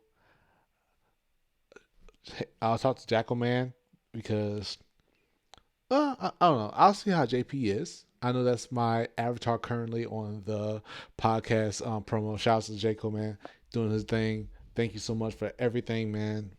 For so much. But I'm curious about the lore a little bit too, because there are some interesting theories. Okay, let's get to the characters so forth right quick. Hmm. DJ looks amazing. Having a sway now with a follow up is going to be very, very interesting. I did play DJ in Street Fighter 2, and I played DJ in Street Fighter 4, so I might pick him back up on the side. Manon looks really cool. It's she. I thought she was gonna have. She has a judo. She is like she's supposed to be like kind of similar to Abel from what I'm expecting, but she has a totally her own style with ballerina, which I really like. She looks interesting because a lot of her normal attacks are very long range, so she's gonna be interesting character, a grappler with big reach. I I think not. I think a lot of people as well. Marisa. Oh, I think I would like to pick her up, but I think a lot of people want to pick her up too because the way she plays is look like really interesting. But she has similar moves system and a similar fighting style as Yuri and Gil, which a lot of people point out. And her part of her body is like jewelry or gold. So that's a lot of speculations. But I think playstyle wise, she looks really interesting. A big body grappler slash counter Brawler. brawler. Yeah, yeah, Yeah. yeah. Brawler is best. Yeah.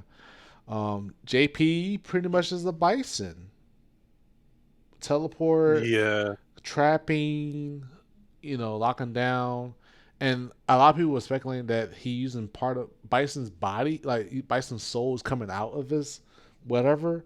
Cause they like Mhm. looking at like people were like diving in so much into every single pixel and detail about screenshot. So I'm really excited. I'm interested. I'll see how JP plays out. Yeah, this I was looking, yeah, the fact that they're retooling, a lot of the characters' Hmm. moves. Hmm. They're even putting in a splash of like the classic stuff back into them. Yeah. Especially with Jury, like she has a lot of her animations from Street Fighter 4. So, I'm glad that they're mixing in like a lot of past aspects and merging them into one character. Even Ryu and Chun Li, Hmm. they have some of their classic moves back too as well from other games.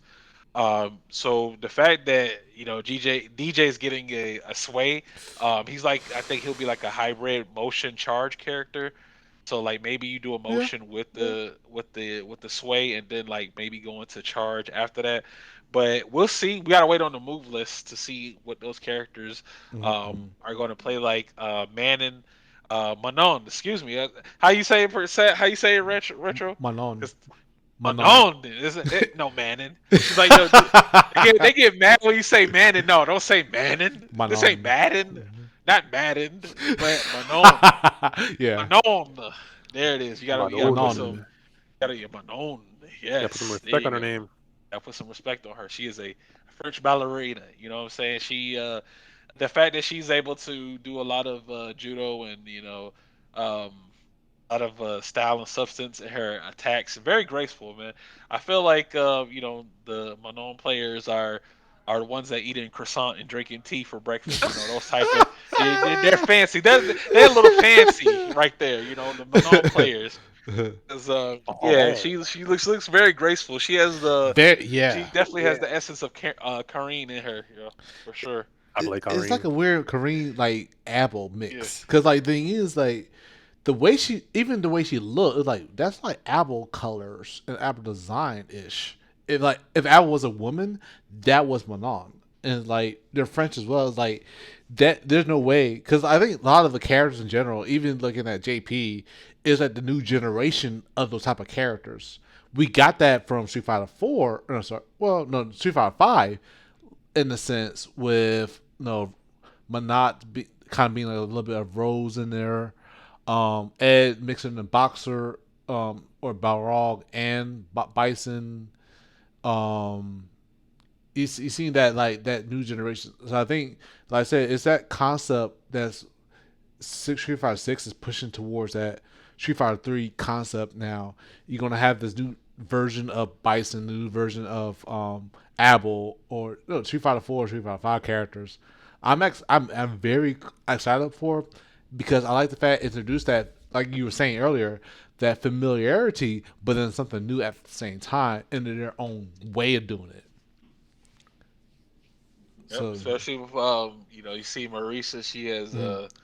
yeah, she like you said, playing. She has that Gil Centurion type of gladiator type of fighting style Mm-hmm. that she has. Even her design, based on her design, she's wearing a helmet with her Right. hair. So it's like she's definitely Yeah, gonna be like one of those brawlic type. And she has like some gold system too, where she charges up. She has counters, like really interesting character designs. That are coming out from these. I'm glad that we're able to finally see these characters in motion to see how they actually look and play. We were been staring at screenshots and stuff for like 5 and 6 months. So we actually shouts to whomever leaked the document with all the original designs. Shouts to you guys for spoiling our appetite. But the fact that we see these characters in motion, they look amazing. Of course, like you mentioned, JP, he has the bison, the whole bison soul thing. yeah. Like you can actually see the little phantom or something. Like he kind Right. of has Yeah. It's like a demon or Bison's something. little Yeah, move, Yeah. yeah, like his moves and Oh, stuff. man. the puppet master. Yeah, He reminds me of yeah. that unlockable character on DNF Duel. Oh, Lord, fuck, I just Lord something. Oh wait, don't know. I can't remember his name Lost from the Warrior. life of Lost me. Remember his Warrior. name. Lost Warrior. Yes, First Warrior. Okay, okay. he reminds me of Yeah, him a little bit with the teleports and the long range specials and such. I Yeah, Long range grabs. that's basically a boss character. Archetype in a sense. Yeah. Hmm.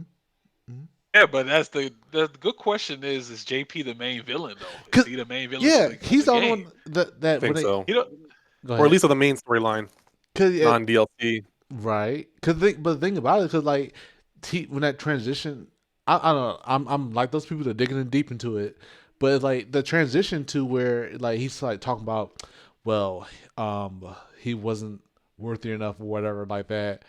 Find a successor for wait, he his said he vessel. wasn't. Is he? He said somebody wasn't worthy of Not his worth it. power. It's something about like he felt like basically I think he was mocking Bison like finding the right vessel for his power or something like that. Because like he's talking about his vessel. 'Cause, Bison pretty much put his power in many people's bodies. Ed Uh, obviously one of them, Cammy, Rose, and a few other characters, and the dolls. And I believe that Bison kind of like the fact that Bison might be actually dead, but his power lives on. And JP is like that person, like, uh, hey, you know what?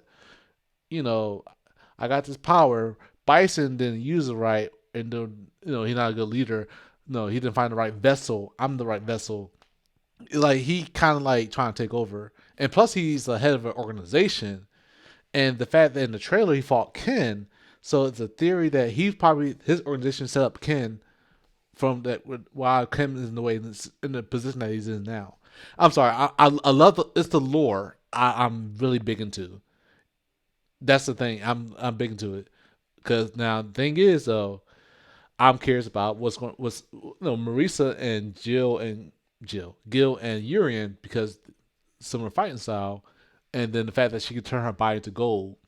Then I wonder what happened with G and or Q.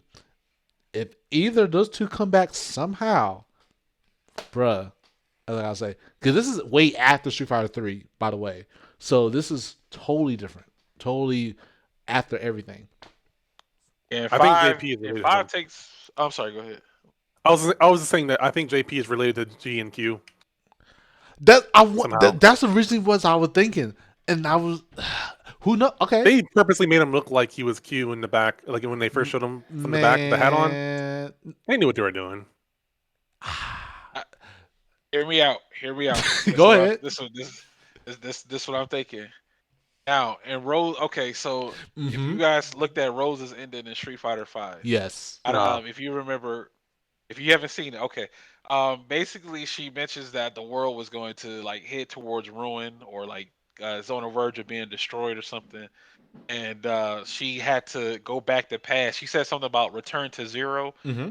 So zero, of course, in our mind, like if we played it like Street Fighter Alpha. So Street Fighter Yep. Alpha in Japan is called Street Fighter Zero. Mm-hmm. So she said return to zero. So I'm thinking Rose finds a way to go back in past and contacts her younger self to try to like Yeah. prevent a calamity or something. And I'm thinking that when she does this, she changes the events of the past, and that because Street Fighter Five takes It place so it's after three, right? no. Or Well, yes, no, yes. It's weird. It's oh, it so takes before three. It it takes place before it three. takes no. You're right though. It takes before and after. So most of it takes place before 3 until the fifth until like Oro and Rose and Gil. And it's a weird thing because it's partially because Gil never met G yet, and at a point, and basically, G has the historic costume is the Q costume. And they kind of speculated and so forth that either G is Q or Q has some connection to him. But with Rose and Oro story, a lot of it takes place a little bit after Street Fighter Five. I forgot what it was specifically, but the Uh, thing is that G is speculated to be an entity, actual entity that actually is the cause of destruction of the world.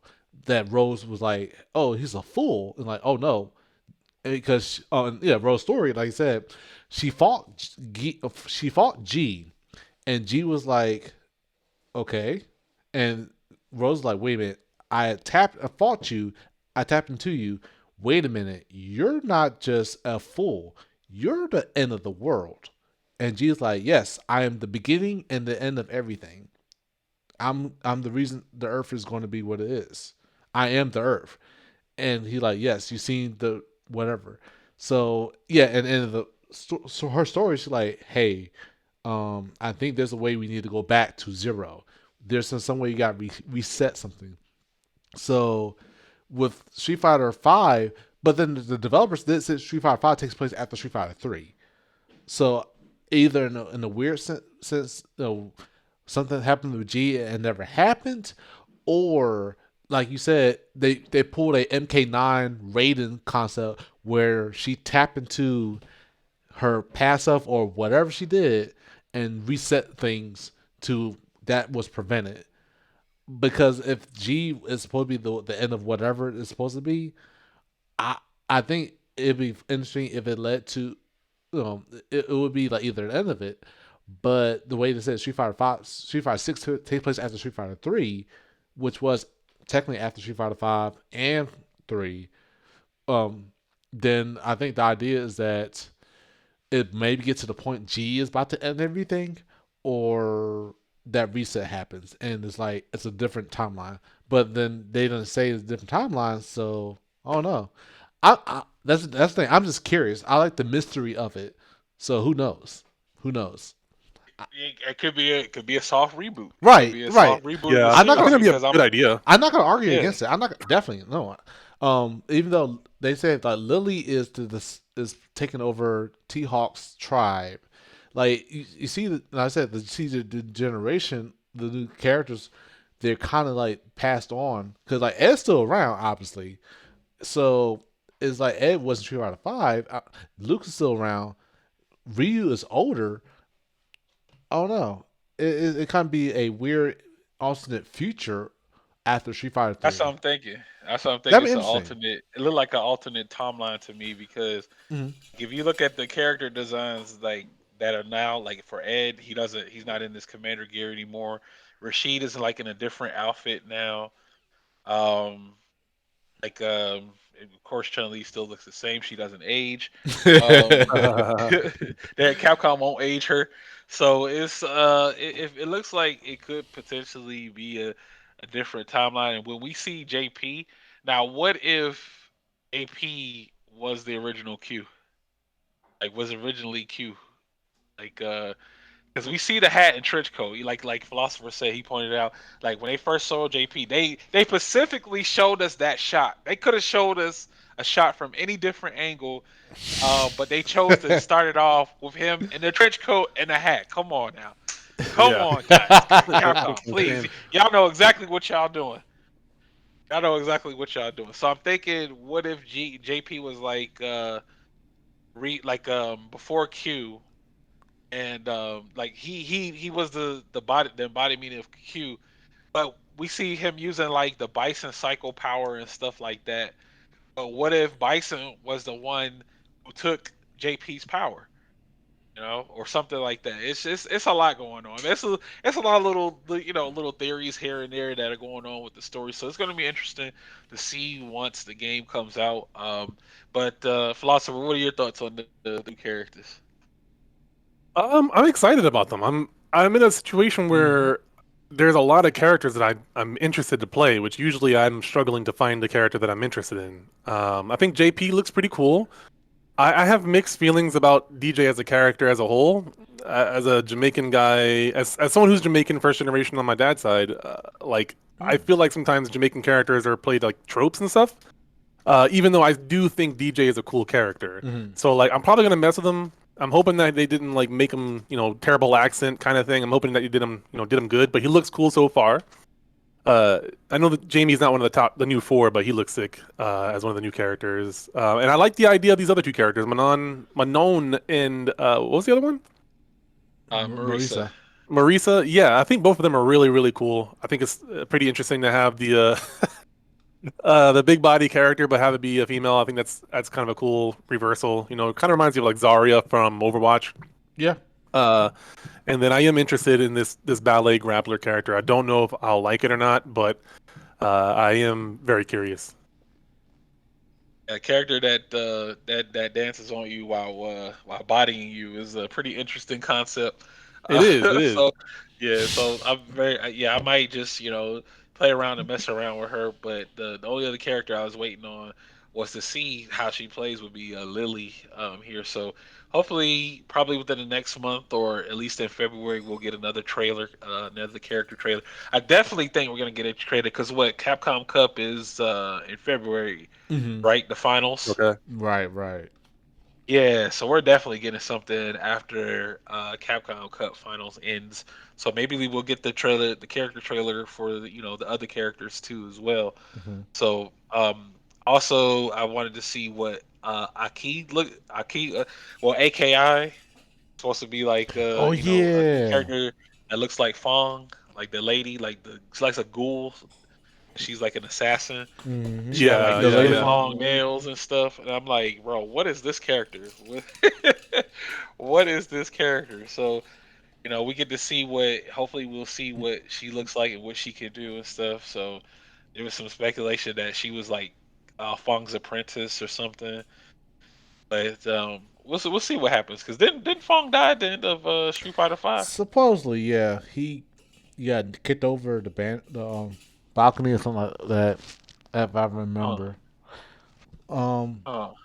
Yeah, but nobody ever stated did in the yeah. story. So But also too, hopefully a character I might see, hopefully, is on Lee Fin, cause the girl that was in Third Strike as a child, that was in Street Fighter Five, that Fong was the Fong did kidnap and Chun Li rescued, and then had to rescue again in Street Fighter Three, and that was and the girl she trained in Street Fighter Six.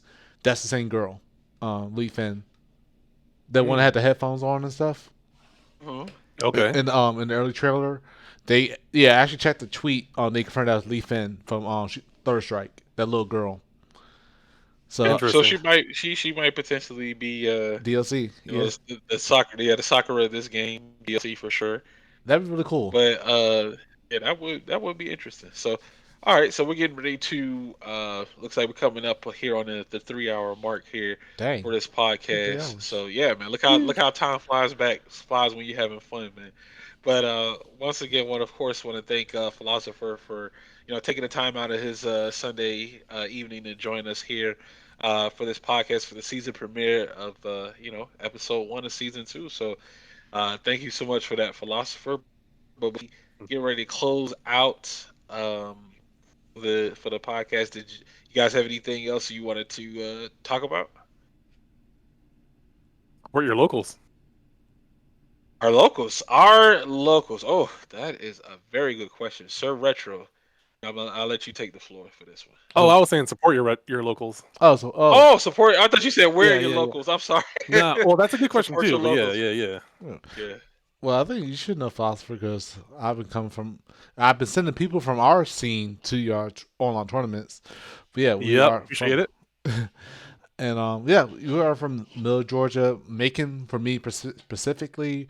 But yes, Middle Georgia consists of at least like 4 or 5 towns in that I'd say 50 miles vicinity around from that downtown to no outside of it.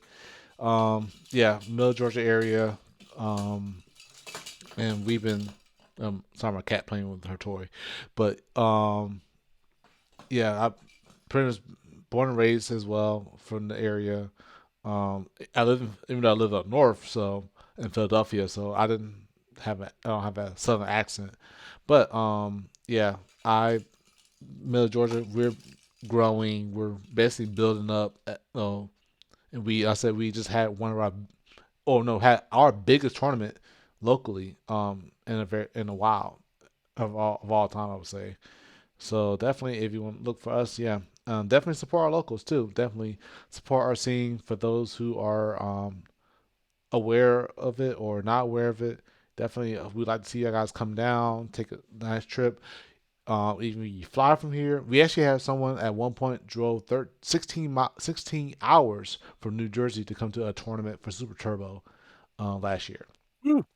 I, so I will say that with the confidence that if you don't have any excuses to come down to our scene or Georgia Yeah, scene man. at all, whether it's Atlanta, Savannah, Middle Georgia, um, Tifton, um, Fayetteville, whatever, or Augusta.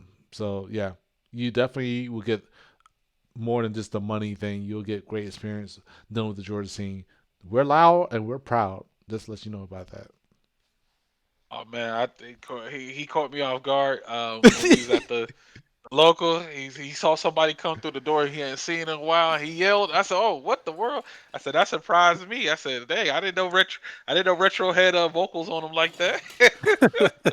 So yeah, he's a very very passionate guy, man. For for the things he does for his community. Big of course, big shout outs to him and his scene for sure.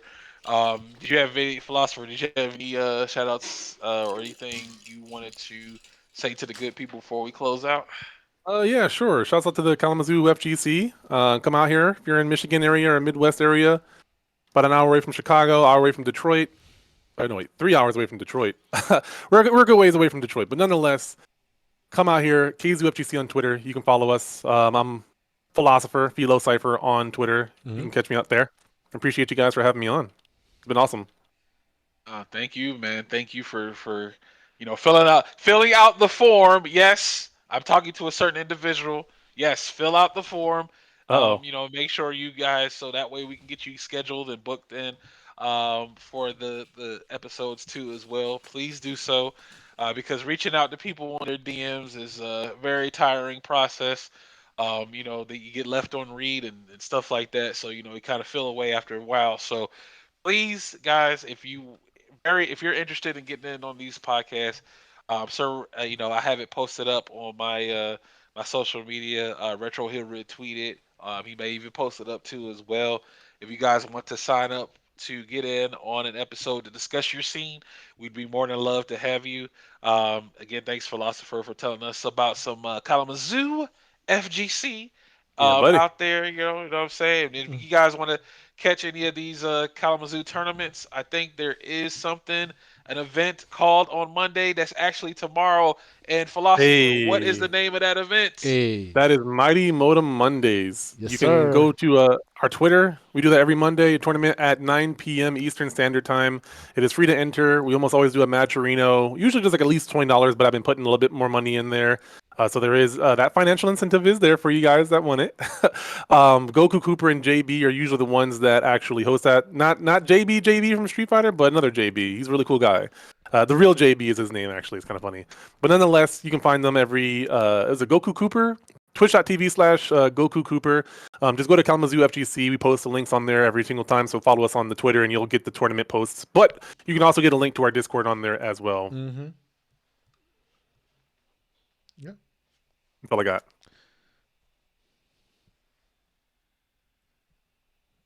Oh, showers. Oh, I hello, think we lost him. hello. Uh-oh. Am I here? Yeah. Hey, Hear there me? you are. Yep. There I am. There I am. Okay. Yep, yep. So yeah, Sir Retro, what you got for the good people? Definitely. Y'all guys can find me on the Twitter, on Instagram, SirRetro08. Of course, also Facebook as well. Most social medias, of course. If anything, if interested in checking out our Reboot Retrocade gaming scene and or Middle Georgia scene as a whole, you can definitely hit me up on the DMs, the Discord as well. Contact me. We do try to do tournaments kind of monthly, but lately we're doing a tournament circuit right now, and we're near the last two tournaments of the circuit. Will be next month.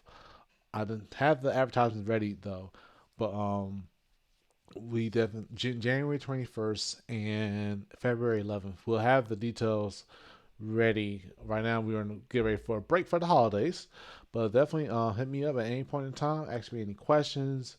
Ask for you want to meet up for matches, want to connect with other people, whether in Georgia, whether it's with me or anybody else in this whole country or world. I can find my ways to help you connect. But definitely follow me for sure. Also, too, thank you for all those who've been supporting the stream here. Thank you guys so much, and thank you guys for been tuning in. I love you guys, especially the Middle Georgia homies, FTC Chris, Joshua, Big Boss DP, Mundo, um, Chato. Y'all guys, definitely appreciate you guys. I'm glad that we made it to season 2 of I Got Next. We have an official name for the podcast. We have we're going are branching out to new horizons, and of course, it was awesome to have Philosopher as our guest for this evening. Shout out to the Michigan FGC. Y'all guys are very strong players. Because hold on, it's not confirmed yet, but it's in talks, and hopefully it may not happen soon. But we are working on something, right, Philosopher? All right, at some I point, believe so. um, our team reboot, we got our people ready. We just waiting for the time, just waiting for the place. Well, it's gonna be online, but we're gonna wait for the moment. with that 5v5, the Street Fighter, I'm ready. Yeah. Yeah, cause Most definitely. yeah, just yeah, take your time. Y'all need to do stuff for the holidays. We totally understand. If you want to do it next year, that's fine. But let's just know, anytime you're ready, we gonna be ready. Cause I want to see our boys go against your boys. Y'all guys are a very strong scene. We'd like to give you guys a shot and see who gonna come on top. Bars. Oh yeah, we gotta schedule something. I gotta get my 5 players and everything, and we'll Hmm? run that. Yeah. I was like, Kalamazoo versus Reboot. I'm in. yes, I'm with it. I'm with it. yes, yeah. Supposed to be doing that with me and Goku Cooper. We'll hold it down Yeah. on the comms for that. So whenever you guys get that coordinated and arranged, you just let us know and we'll be ready, man. The cast. Yeah, definitely. Uh, for for sure. And, guys can catch me on Twitter at mine of Shadow Ace. We want to, of course, thank you everybody so much for tuning in Hmm. and checking us out. We got a couple of, got some new viewers, man. New viewers came in, showed their support, showed some love. New followers too as well. So want to thank everybody so much for their support in this, this particular season. I'm interested to see where season 2 is going to take us. Our first stop was Kalamazoo, Michigan. We got to talk with Hey, philosophers. So, philosopher, congratulations on being the first stop in our world tour here, quote unquote. hey, thank you. so, It's an honor. I'm excited to see what other scenes out there they got going on. So, again, I believe the name of the venue on Sunday was called the LFG Yeah, bar. LFG bar. Yeah, buddy. Yeah. It Come on out. is. I say if we definitely take a trip to Michigan, we let you know. We'll come up there and visit y'all, man, for sure. Hell yeah. All right, Appreciate so you. that it is, man. I want to thank you guys again for tuning in. This has been Shadow Ace, Sir Retro, and Philosopher bringing you this heat on the episode 1 of season 2. You guys be safe. Take care.